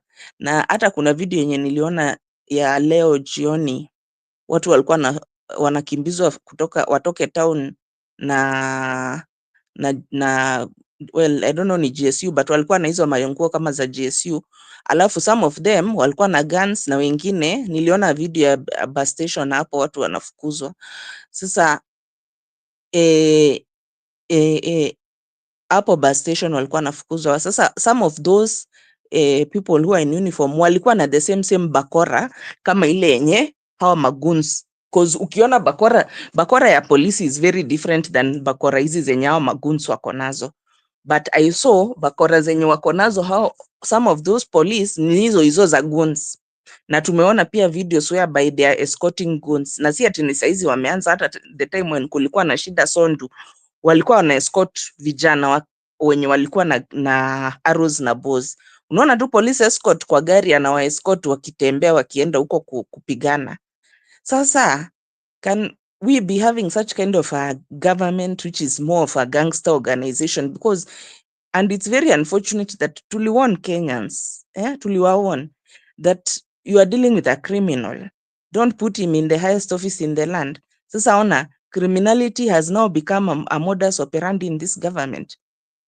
Unaona vitu zenye zina happen, They are the ones who are facilitating goons wenyewe hata wametokelezea wakasema that wanalipwa 2000 wanaingia kwa pikipiki, wanaingia town, wanaibia watu. Videos have shown them wakipora watu. So other videos hata tumeona polisi wenyewe ndio wanaiba, wanaingia kwa supermarket wanaiba, wengine wakiiba na wewe pia unaiba na wewe ni polisi. Sasa how are we going to have confidence in this government? Alafu when there is problem unaona hata UDA sijui secretary general anakuja kuongea. Sasa are you a president of UDA or you are a president of Kenya? Why is your party coming? Kuna time yenye saa ile Uhuru alikuwa kwa kiti ulisikia Jubilee wanakuja ku make statement kukiwa na problem in the country.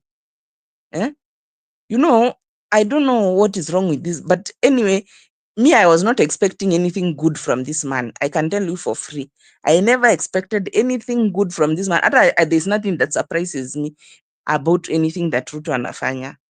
Because Ruto kusema ukweli, first of all, ajui hata afanye nini. Ndio unaona hata amenyamaza sahi. Juu amechanganikiwa. Alikuwa anafikiria that things will just be itakuwa downhill.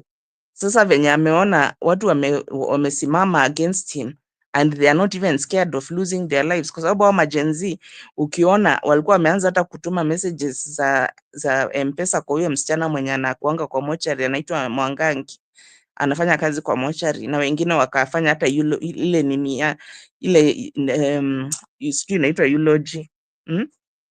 Like people are tired, unajua, and there is nothing worse than a young person who has a lot of energy na yani they have nothing to lose. I saw a girl who was crying and she's like, I even yani imagine ati Ruto nikikufa give my mother 2 million venye ulipea baba ya Albert. That 2 million I can never, hakuna siku nitawahi kushika pesa kama hiyo nipatie mzazi wangu. Wewe mpatie mniue alafu upatie mzazi yangu hiyo pesa. Imagine, that is how desperate our young people are. That's how desperate they feel. And we kept on talking about this issue that there's too many young people who are too desperate. Na tulianza kuona dalili when we started seeing kwa hizi mambo za extremism ya Al-Shabaab, they were no longer using Somalis. They were using local people, Waluya, Wameru, Wakisi, and all of them were graduates.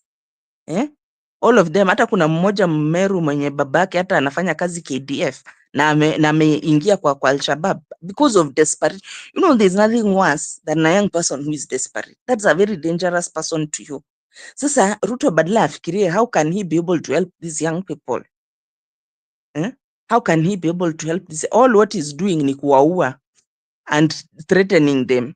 Sasa how can you threaten somebody who amefika mwisho? Utamthreaten na nini? Even that Albert Ojwang alikuwa mwalimu, alikuwa amesomea ualimu in Pwani University, hajapata kazi. So alikuwa untrained teacher. I mean, alikuwa wenye they are not kwa TSC. So he was just, I think hata your blogging, maybe he was just doing it to be able to get something to even feed his family. Sasa, it's very painful. Let me tell you, it's very painful. Na pali hawa Gen Zs wamefika, wacha nikwambie, there is nothing which they are afraid of. Wewe ushaiona point yenye watu wamefika wanaenda mpaka State House. Na unajua walikuwa wamefika mpaka State House girls. Uliona hizo picha? Walikuwa wamefika hapo na State House girls is just next to State House. Au ni watu wenye unafikiria wanajali maisha yao? Au ni watu wenye unafikiria wanaogopa kukufa? Ruto better turn back to his God and ask for guidance from God, kwa sababu asikizangi watu. Hata wa advisors unasema ati advisors juu nini, huyu si mtu anasikizanga mtu yote. He just does what he wants, and that's why ilibidi aweke Kipchumba Murkomen hapo kwa interior, because he knew that huyo hakuna kitu atamwambia, atakuwa anampea orders, anasema yes sir, yes sir. Hata wahi kumwambia venye mambo inaenda hii hapana, like other people could have told him.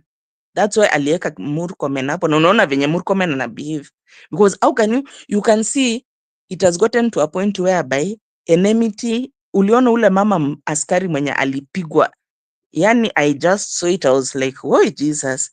Unajua what happened, our ma polisi, our ma GSU or whatever, you know, now hivi hata siwajui ni wagani wanakuanga kwa riot ama ni wote.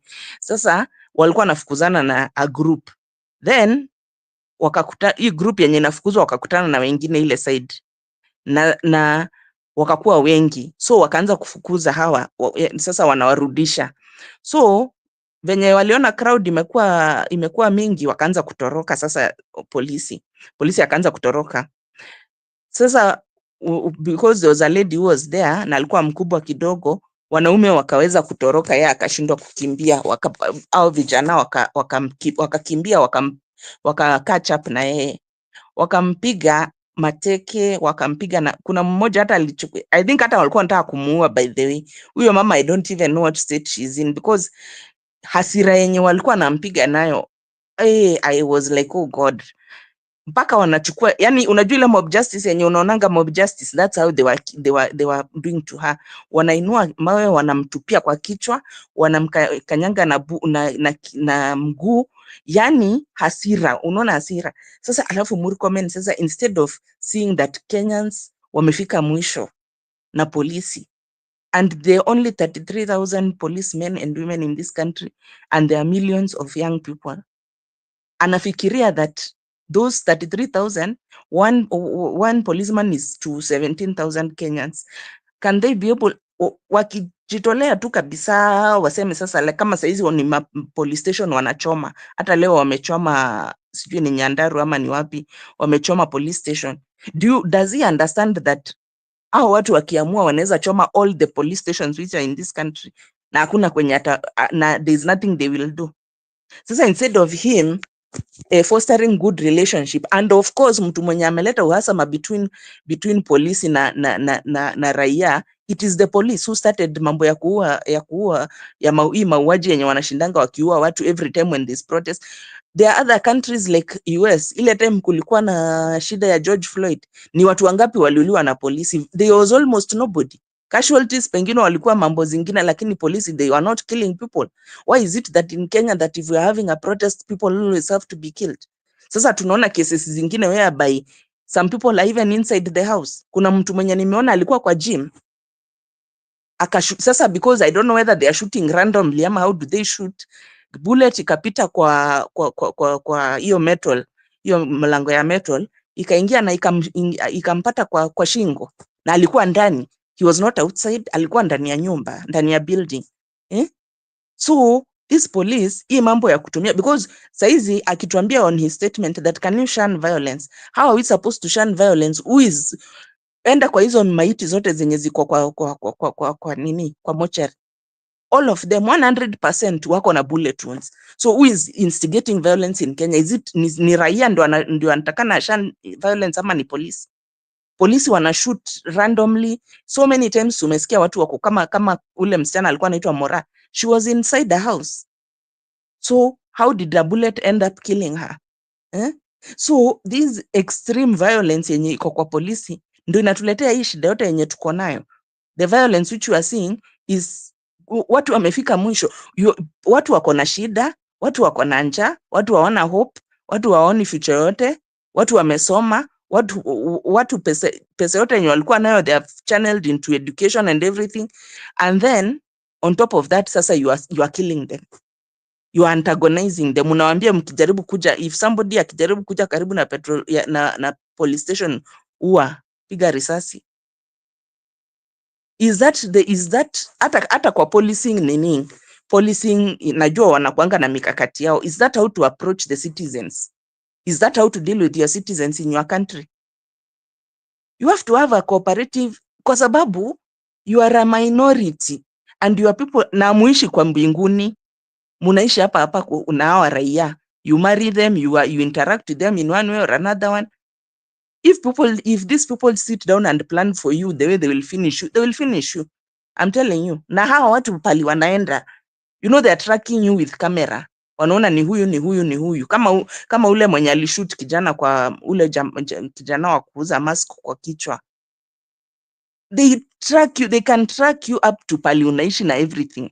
They can even decide now they'll be, because hapo ndio wamefika sasa wanaanza kusema ukiua mtu mmoja na sisi tunaua nyinyi mmoja.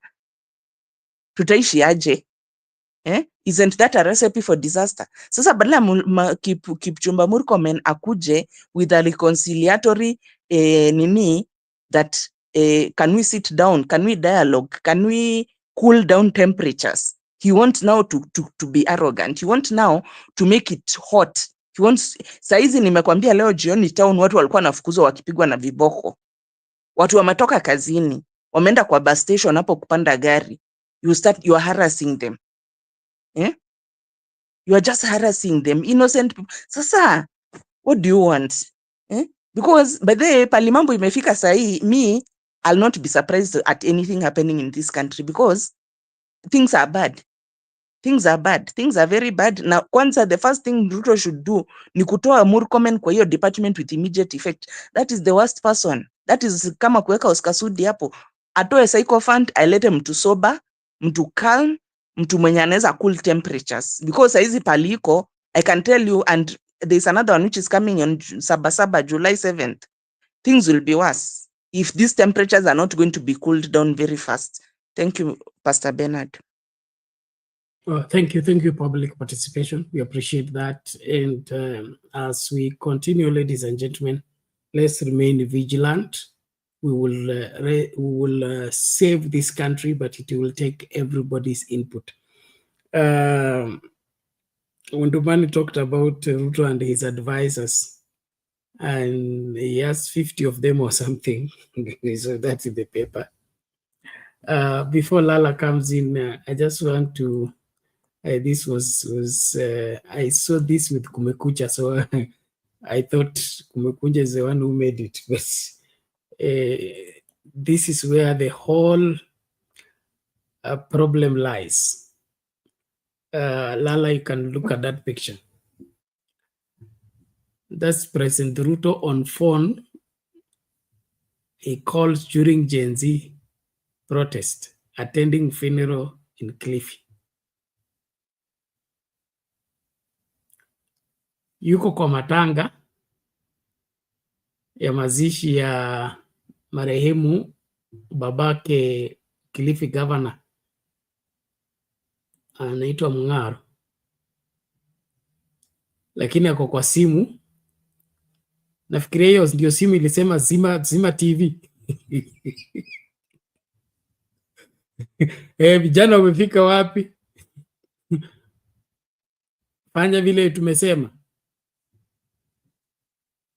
So ukiangalia vizuri, shida hapo ndio shida iko, kwa sababu kama ni masuala ya security, kuna kuwa na security committee, everybody brings their opinion. Tumie tear gas, kutumia tear gas kutakuwa na hii na hii, tutafanyaje? So that when you come to a decision inakuwa amicable and it has looked at it from all angles. Lakini kama ni simu inapigwa, kimbia Communication Authority, wazime TV. Halafu internet, switch iko wapi? Hiyo pia mzime. This is the whole essence of our number one problem. One person who doesn't want to utilize the people around to help him govern the country. He wants to run the country like a kiosk. No, it's not possible. Reverend Lala, welcome. Please, let's redeem time.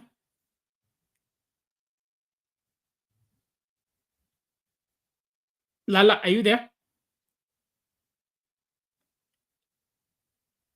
Well, it appears Lala is not hearing me. I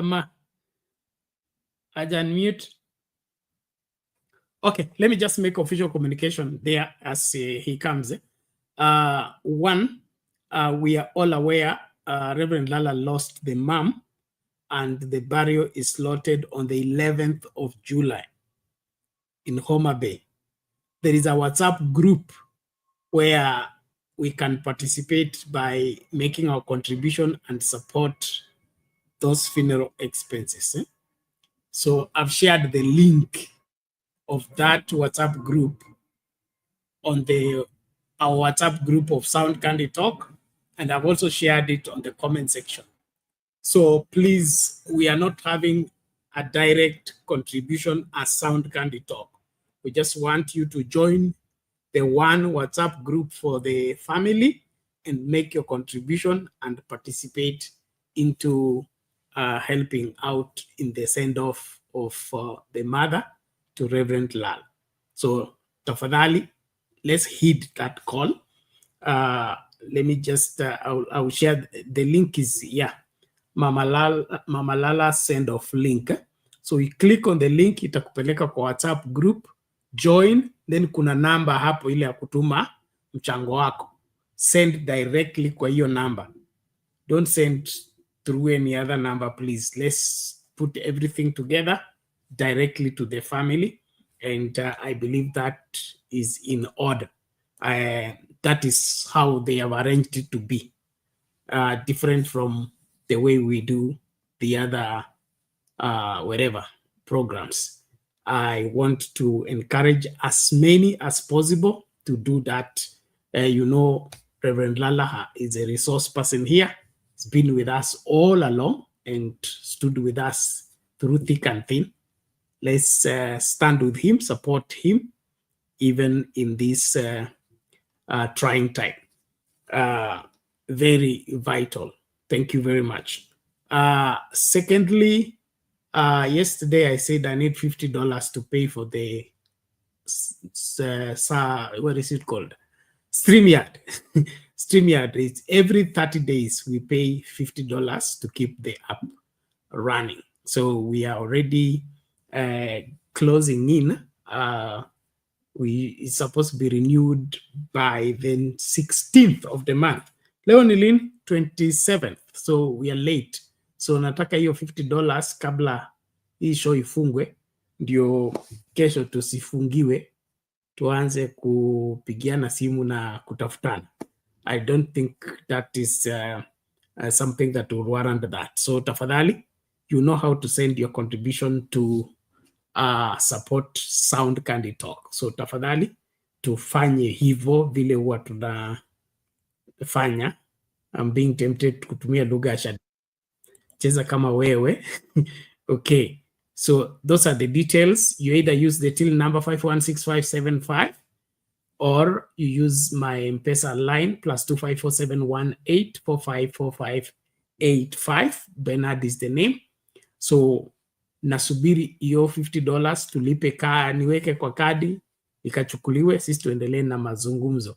I also want to thank all of you that are members of Sound Candy Talk kwa YouTube. Tunasaidiana hivyo kugrow na tuendelee ku get more people to subscribe ndio okay.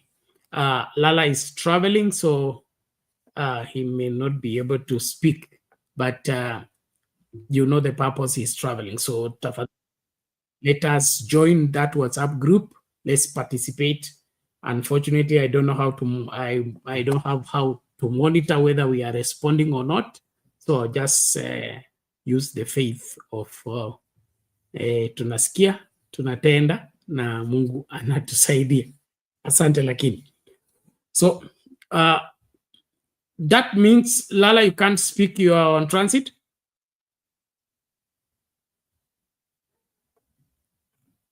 Okay, thank you. Yes, Bernard, it's good to see all of you here at Pittsburgh Airport. So we had a weather issue here on my way to New York, and then was meant to travel later on tonight, but due to the weather, the plane are not actually moving out of Pittsburgh. They're just beginning to get going now, the thunderstorm. So I've missed my connection now, New York to Amsterdam. And so I might be rerouted. They're suggesting that I may be routed tomorrow on a KQ to Nairobi straight. So at this moment, I'm stuck at the airport. I'm trying to find my way to New York to get my connection there. Otherwise, I'm listening in and out. I think my position is always clear that it's only truth that will set us free. It seems to me that there are so many interests as we fight this war. The sad part is that innocent Gen Zs that simply want the best of the nation get infiltrated by other interests, and those interests are basically creating a bad image. But we are for a new Kenya. We are for truth. We are for a Kenya that is free of corruption and not tribalistic as has been in the past. I think it makes the war very difficult because of the past. It's like a trauma. You see, when you have been through trauma, it's kind of hard to trust. So trust becomes an issue here. So, but my prayer is that all of us will just use a little bit of reasoning, critical thinking, to help us navigate through this difficult time. Because when we use critical thinking, then we can see the history of persons and people and organizations, what they stood for in the past, because you can't change somebody overnight. There's a need for a moment of understanding, correction, and training, repentance, whatever it is that we need to get people on the right track. So people who just change overnight cannot be trusted because this has gone on for a long, long time. And I think we want to be sober. We want to be clear in our thinking. And so it's easy to criticize. As I stated here, that Kenya, we know what we don't want, but we don't know what we want. We good at protest, trying to figure out, pointing finger here and there. But when it comes to what do we really want, we seem not to go there. So let us sober up, young people. We're behind you, but let's use a lot of that clear thinking. Those brains are beautiful brains, and you can easily know. Children are very good, actually. When I talk about children, a child will know spirits around them. Is this a right spirit or a wrong spirit? So I think it's important for us to kind of use that instinct within all of us, that child instinct to kind of determine what's right and what's wrong. And that way we will know some of those people that are not there for us. So let us stay together. Let us go for justice and truth, and let us do the right thing, because good people are everywhere. They are in the government, they are in opposition, and what we want to do, we want to collect them, get those voices together. Let us be a force against evil, not against a person, but against evil that seems to want to destroy our nation, because it's coming from every side. And if we are not careful, we might allow others to hijack, this war that we are fighting. We have lost so many people, and we have seen development skewed to wrong places, robbed, one person and given to the other, and then we see a country that is not even at all, and we call ourselves Kenya. I think the idea has come for us to look at the country as a whole. Let us give credit where credit is necessary, and let us point out where evil is evil, where evil is supreme. Let us go there and knock it down and get rid of it. And let's have a country that is free, at least almost going towards that direction, where there's free of these things that we see, which to me, I think many times we know what's going on, but we are afraid to confront them. And then they become bigger and stronger, and then we come to a point where we can't, get rid of them. It's sad. People, who have been injured, we grieve and we mourn the dead. And so let us stay together and let's do that which is correct in the eyes of God. And so for all of us, my point today is really let us allow critical thinking to take, control of our reason. And that way we will know who is for us and who is against us. And that's the way to win. But if we just go blindly with the strong emotions only, we will not make it. Back to you, Bernard. In between people here, so I'll be doing more listening than talking. Back to you. It's okay. Thank you, Lala. And take it easy. Everything will be all right as God leads the way. Well, ladies and gentlemen, we are on the home stretch. As we begin to conclude, let me quickly bring in these two quick videos and then tumsikilize Furaha alafu tunapoanza kutamatisha. Let's listen to Murkomen and his remarks, and thereafter we will now review the losses of traders tunapofunga. Let's hear. All right, moving on now. Murkomen Interior Cabinet Secretary Kipchumba Murkomen says Wednesday protests to mark the first anniversary of the June 25th, 2024 protests were terrorism. The Interior CS said events on Wednesday amounted to an attempted coup, saying the government will go harder after participants, plotters, and financiers of the event. An angry Murkomen said police engaged in no excesses, despite 15 deaths already recorded. There is no police officer who committed any excess yesterday. Police officers foiled a coup, and they deserve our defense. They don't carry guns as toys. When you burn a police station, you want us to celebrate you and bring you a birthday cake. The coup plotters are not sleeping. And while they were going around campaigning against policemen for the last 3 weeks, their campaign was not a genuine campaign for the reform of police officers. They wanted to sufficiently scare us and scare the police officers so that they can have a free passage to commit the crimes that we saw yesterday.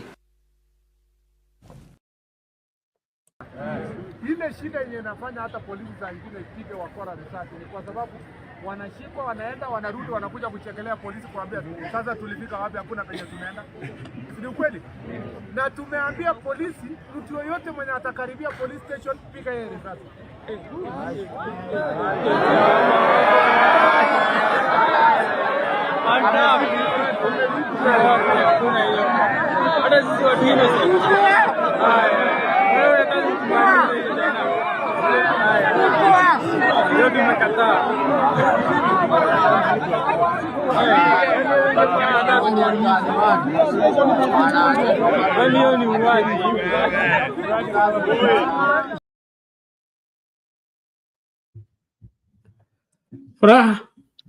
Bernard, Interior Minister. Before Furaha comes, I think Murkomen should be arrested, should not be in power in that office now. It's wrong. He can't talk like that. No. And in fact, I pointed out last time when I spoke before the memorial that I think the president and I think Murkomen spoke. And it's as if they already were going to a war. The language, the posture of the president, it was not presidential. And I mentioned that Baba in Mombasa spoke the right way. The president and Murkomen already weaponized the occasion already. And with that kind of a language, they should be responsible for even those deaths. How can you tell people that if you go near the police station, you're going to be shot? and be ready to get shot, and you are the secretary of, the person in charge. No, he should be arrested. Thank you. Back to you. Asante. Furaha, there you go. Bernard, I don't think we know who Ruto is, and Ruto does not listen. Ruto cannot be advised. And, power can blind you so badly that you think you're untouchable. I'm sure the military, the police systems are skewed in a manner that, defends the government regardless of whether they're doing right or wrong. But there's always that moment when, somebody can decide enough is enough. Because something has changed, especially after the death of Albert Ojwang. Something has changed in regards to even how the police relate to the crowds when they're dealing with the protesters. Before, in the previous protests, there were really very, very few moments of interaction where the police, are taking selfies with people. The crowds are cheering because a policeman has allowed them to continue with their march, and they're carrying the policeman shoulder high. And today I saw on a TikTok post a policeman who was leaving for work and saying the daughter asked him not to beat up anybody, not to kill anybody, and let fathers go back to their sons. And he was moved, and he was sharing that. So there's a sense in which something has changed, especially after the death of Albert Ojwang. But generally, what I know is that this government is running scared. That is why they switched off live streaming yesterday, forgetting that there was an assessment, I think it's dated 5th of May this year, and Kenya is the top tech country in Africa. It has overtaken Nigeria and South Africa. They follow in that order. And we are 20th out of the 197 that were ranked.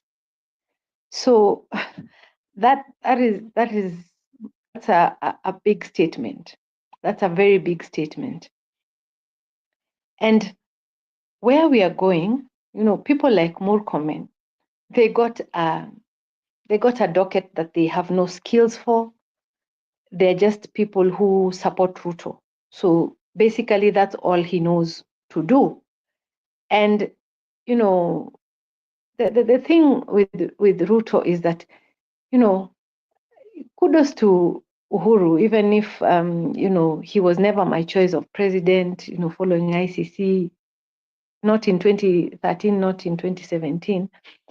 But the fact remains, when he chose people, you can clearly see that he put in people there who can hold their own.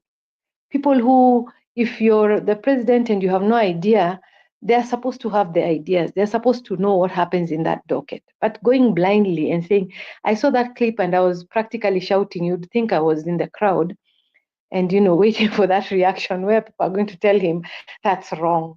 And the reaction was, was there, that people, even though they were listening to him, and they clearly told him that what he was saying was wrong about policemen shooting people just because they have approached a police station. And I think it was my sister Public Participation who said, how many policemen are there? We have given them a mandate to take care of us. If we want to do away with them, we can. We saw snippets of those occasions where when people were angry with the police, you can see what they could do. You are there with a gun or a baton and somebody has their hands, empty hands, and they're kickboxing a policeman until you lose your baton and they throw you into a ditch. So that is something that this government is missing, And today, in arrogance, Ruto went and signed. He was just signing. I saw him, signing the act into the bills into an act. And it's like they're pouring salt on our injuries. And what they are missing is that there's a very dark humor that even somebody has already alluded to. Our young mortician, Anne Mwangangi, was receiving deposits, receiving messages. People are writing eulogies so that, about 25th, or if I don't come back, if I die. And they actually went up to State House. Bernard, and I am an alumni of State House Girls. I know how close it is to State House. And these are people who, some had even, because of the walking, they had even removed their shirts. They are so exposed. So that if you have snipers, because if Parliament, they had the razor wires, at State House, definitely they had even snipers. So people are ready to die. And the government keeps missing that.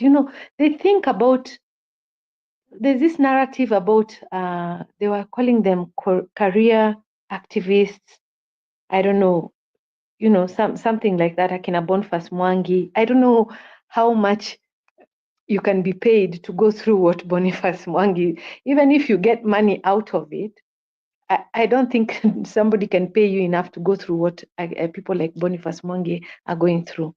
And having worked a lot with the church, I know even when you're volunteering, sometimes you get, you get transport money, you get lunch, you see. So it's not, these people are passionate about what they do, because you can't pay, Boniface enough to go through the trauma and the suffering and the beating and the things that he's going through, and the shame they try to put, and the family. No one can pay you enough for that. So even this narrative of it is career activists who have planned it, so that they make you enemies. You see, our focus is whether he's paid or not, where is his heart? Does he stand for what is right for the people? I think that is more important than whether he's getting paid for it or not. So even whoever they are, the career activists who are there on the road, we saw Okia Omtata, we saw, these politicians, forget about their interests. That is a topic of another story, and they could be taking advantage of a situation to score marks. That is there.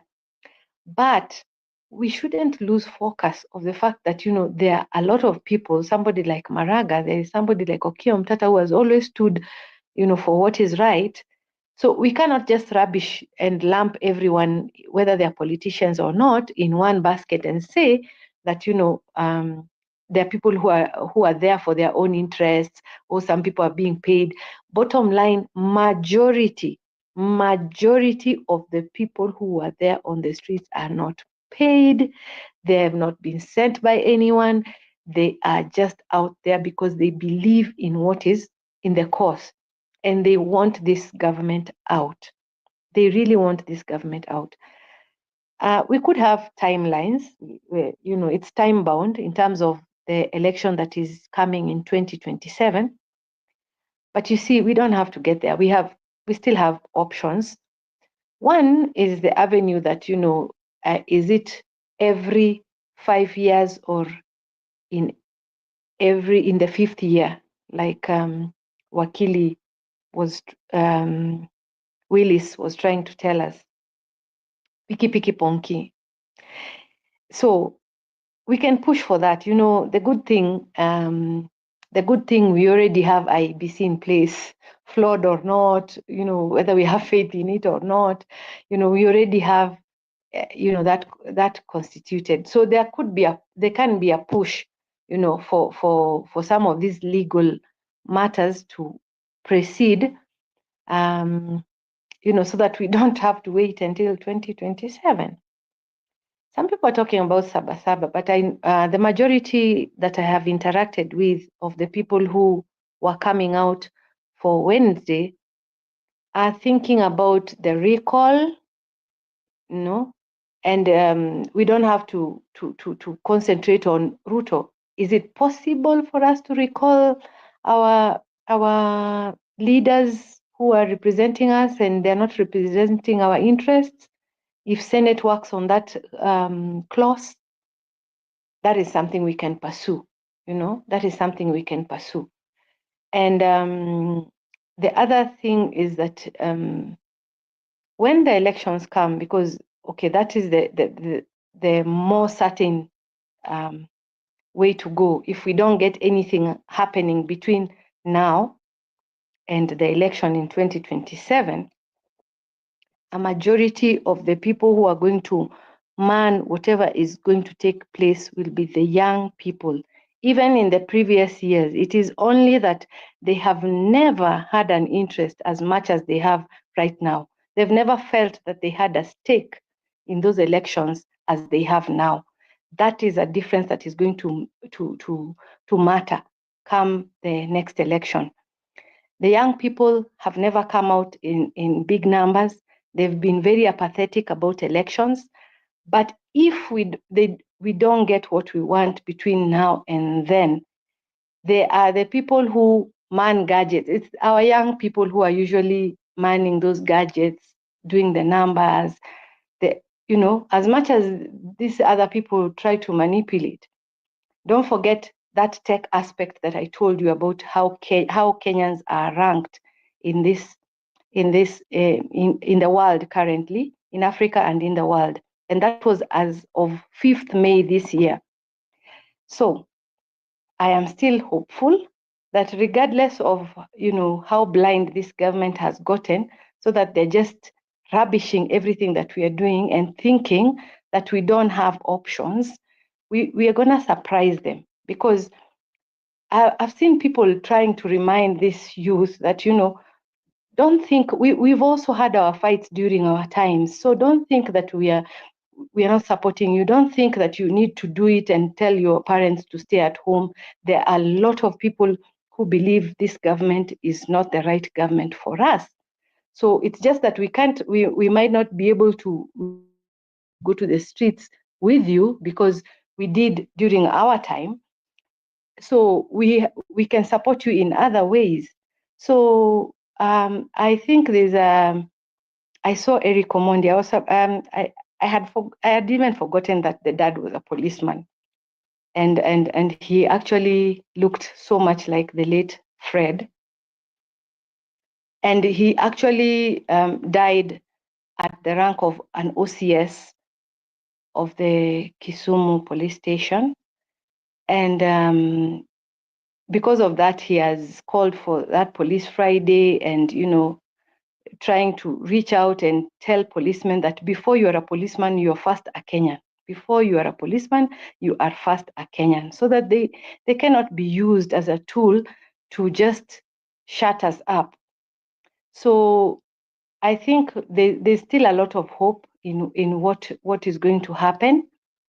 And there's a sense in which people think that all is lost, but I think looking at LSK, the president, looking at the judiciary, looking at all the things that we have, it's not like all the facets of government are in full support, or Ruto has the full authority on all these people, on all these aspects. There are some people who are not happy with what he's doing. And so if there is a way in which these people will help us, even if it is raising the protest, taking the things to ICC, all that is work in the background. But what I want to believe is that, I saw somebody commenting that, Gen Z said it's a sect that should be banned. I saw somebody's comment like that. And I just want to remind him that, these are people, these are our children. We know what they're doing. We know why they're frustrated. We know that this government is not doing what it needs to do. And it is painful that maybe we have to wait up to 2027 to be able to push it out. But if we get an opportunity to bring it down, I'm on board. And I believe there are so many people who are going to be able to help bring this government down. If we're still going, just the way Reverend Lala has said, and also, Mama Selina brought the aspect of Moi telling us this is the wrong person. Definitely. You see, if he could identify somebody that shouldn't be a leader in this country, you can imagine. He was also a dictator. He had his ruthless years, but he still thought, that he is better off than Ruto. So I think they are underrating. They're undermining the power of the young people, but all revolutions have always had their energy in their youth. When it was time to fight Moi, the people who are currently old were there, pushing when they had the energy and the youth in them to be able to do so. So I think we still have hope, and I think something is going to give. If it doesn't give before 2027, Ruto is definitely going home in 2027. Those are my thoughts. Good. Thank you, Fra. We appreciate that, and let's keep in the struggle. Change does not come easy, especially when we are dealing with the change of leadership in terms of people who are hungry for power.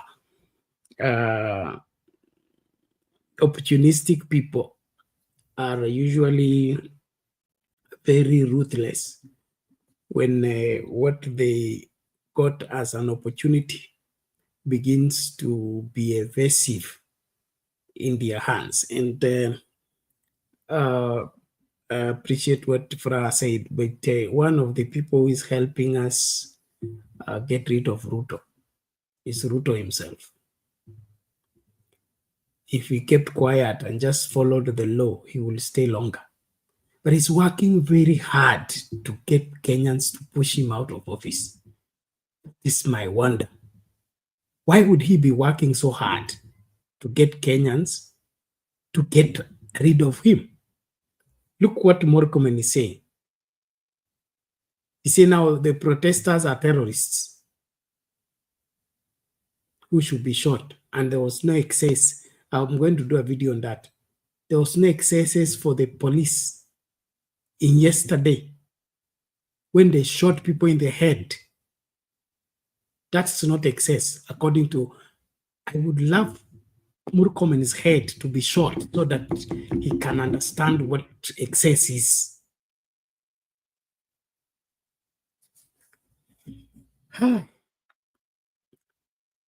Now, muda unayoyoma, nataka tufunge, lakini so nitawapatia dakika mbili tukifunga tafadhali.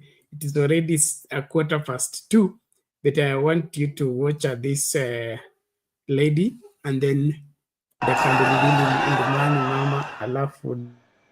Moving on, business people operating within Nairobi's central business district early today arrived in their premises to start counting heavy losses occasioned by day-long protests by Gen Zs. The destruction of property runs into millions, if not billions, bearing in mind the protests were countrywide. Now, the traders, including popular supermarkets within the Nairobi Central Business District, are now demanding compensation to ensure their businesses remain afloat. As Noel Nabiswa now reports, the affected businesses people are also asking the government to provide more security to their premises.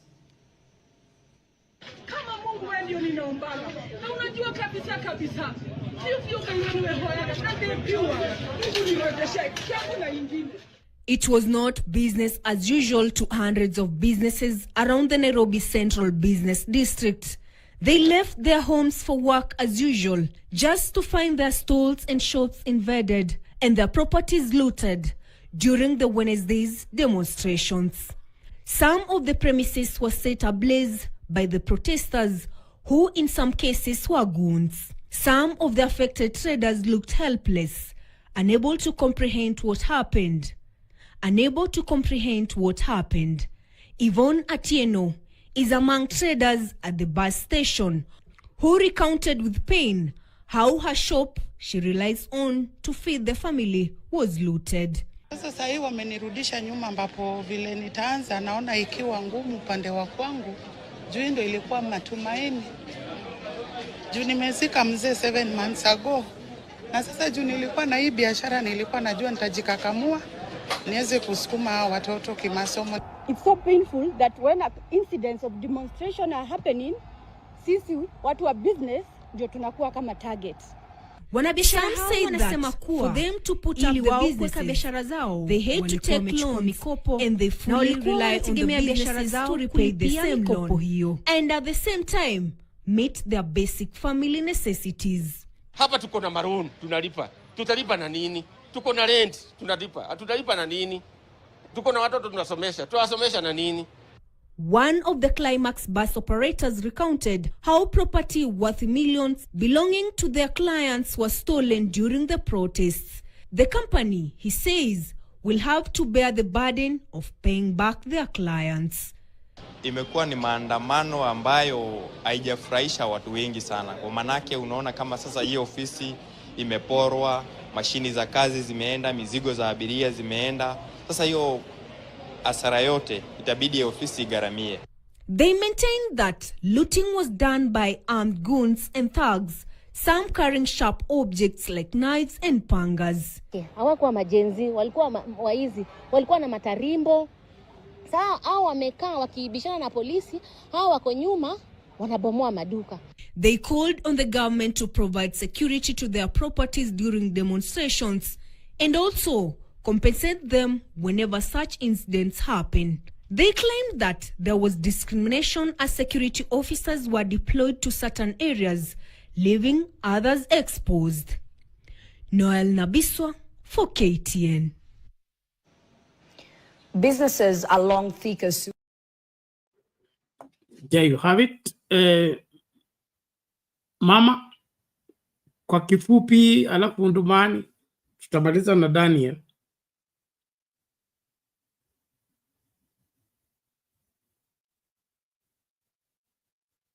Okay, naonekana mama yuko ready. Ndumani. Bernard. Yes. Mimi nalaumu serikali kwa sababu hata Murkomen anaongea akiwa ndani ya uniform. Atoke ndani ya uniform. Atoke tu kwa hiyo uniform. Kwa sababu wanawachanga hiyo uniform peke yake inapambana na waandamanaji. Hawa wanajifichanga, atoke kwa uniform hiyo, aenda ahutubie watu kando ya uniform. Uniform itoke. Ndio ahutubie watu. Asiongee katikati ya uniform, atoke kwa uniform. Ya kwanza. Ya pili, mimi nalaumu serikali kwa sababu walifunga station. Mbona walifunga station wawache kumulika? Mbona walifunga station? Mbona walizima station? Walizima station ili serikali ifanye nini? Ifanye uhalifu. Bernard. Kudhibitisha serikali inafanya uhalifu ni ile maandamano ya kwanza yenye Sakaja aliweka vijana na fimbo kupiga waandamanaji. So hiyo gharama serikali inatakana ilipe. Serikali inatakana ilipe, wapende wasipende, wasiwekee mzigo kwa jenzi. Serikali ndio wanajua kwa sababu walizima hiyo radio station. Walizima kwa nini? Walikuwa wanataka kitu gani isionekane? Walikuwa walizima kwa sababu wapore. Wale guns wao wapore Bernard. Lakini jenzi wanafanya maandamano ya amani. So lawama ni kwa serikali, serikali ichukue hiyo jukumu. Asante. Exactly. Thank you. The buck stops with the government of the day, and then, of course, their twistedness in trying to implicate the protests and make the protests look violent and disastrous. It's an old, primitive way of responding to a genuine concern. Let the Ruto administration own up everything that has taken place and be ready to answer for the same. And Murkomen and team, they are talking right now as if they will be in power forever. These things, they are going to answer for them someday. Mama Selina, are you still there?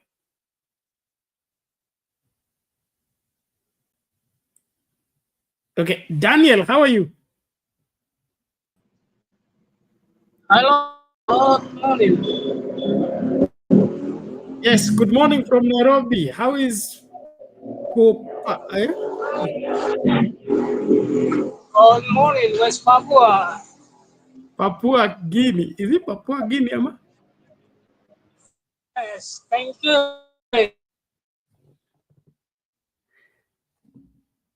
So, Mama Selina, Uti, Wechen, God bless you. Amen. Amen. Good to see you. Long time. And how are you?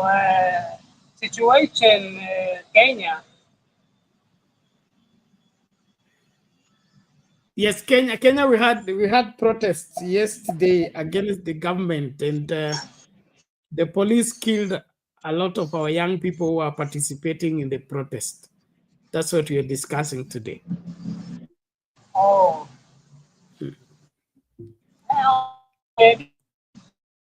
Policy and people Kenya.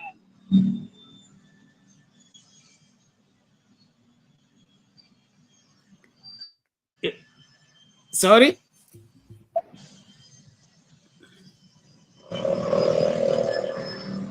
All right. Hello, Mama Yes. Selena is sleep.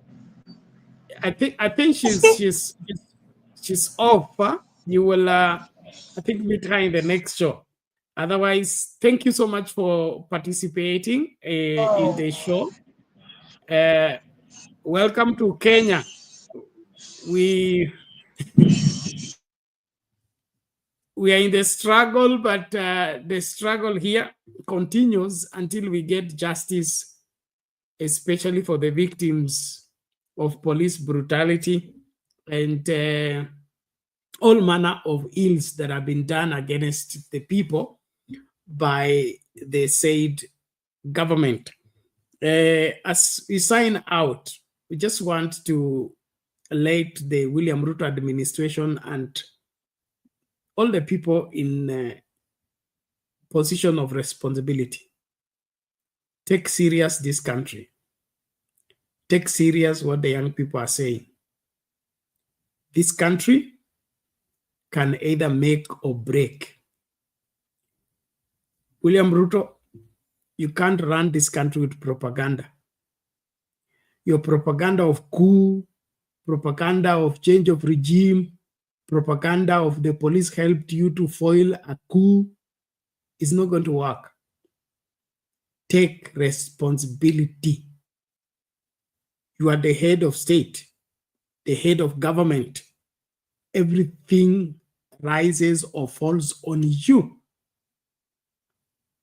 Stop pretending not to see what you're being shown or hear what you're being told. Those young people and the killings, it's not going to go well with you if you continue in that way. The more you kill, the more people get psyched up to fight, because those who have died are honorable in their eyes, and it's an encouragement. So better change tag. And then, of course, your Minister for Internal Security. Look for a Minister for Internal Security. Murkomen is not going to help you. He's spoiling for you. Well, thank you everybody, unless kuna swala lingine Furaha tumalize. I think you've said it all. You know, they are undermining our efforts. They think we are done because of the killings and the abductions and the scare tactics but it's getting people bolder. It's getting people more focused.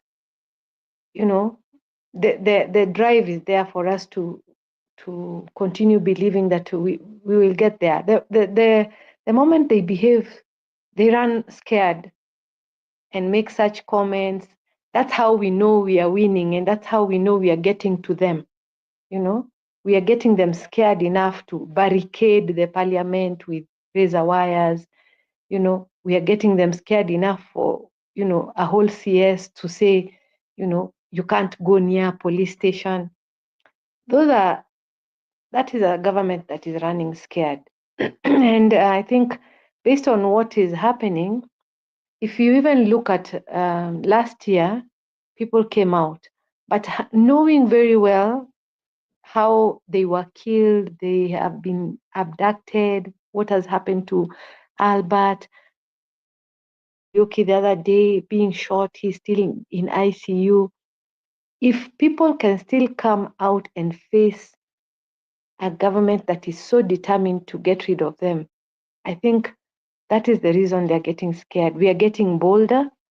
Even if you see how the youth are able to face, you know, the threats and the risk and everything that they're trying to do. So I believe we will get there. We will get there. And the government is running scared, and that is a very, very good sign. Exactly. Thank you so much. And we are set for whatever comes, either Ruto leaving office conventionally or unconventionally.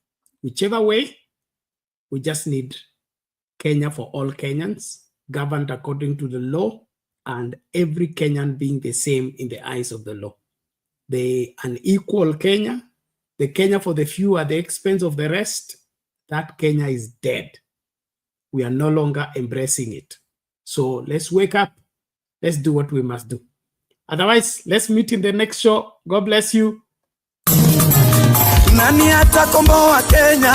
Ya Wakenya ni mbaya, break imekatika, Kenya inazama, tunauliwa kama wanyama, vijana wanaonewa, wanakamatwa bila makosa, kesi kuwekelewa. Serikali gani? Serikali gani? Mahakama imetekwa, uchumi imefinywa, hospitali hakuna madawa, elimu imezorota, ufisadi inatawala. Ukisema unakamatwa, alafu unanyongwa, unauliwa na polisi. Serikali gani? Serikali gani? Nani atakomboa Kenya? Ya Wakenya ni mbaya, break imekatika, Kenya inazama, tunauliwa kama wanyama, vijana wanaonewa, wanakamatwa bila makosa, kesi kuwekelewa. Serikali gani? Serikali gani? Waliokula kiapo kutu.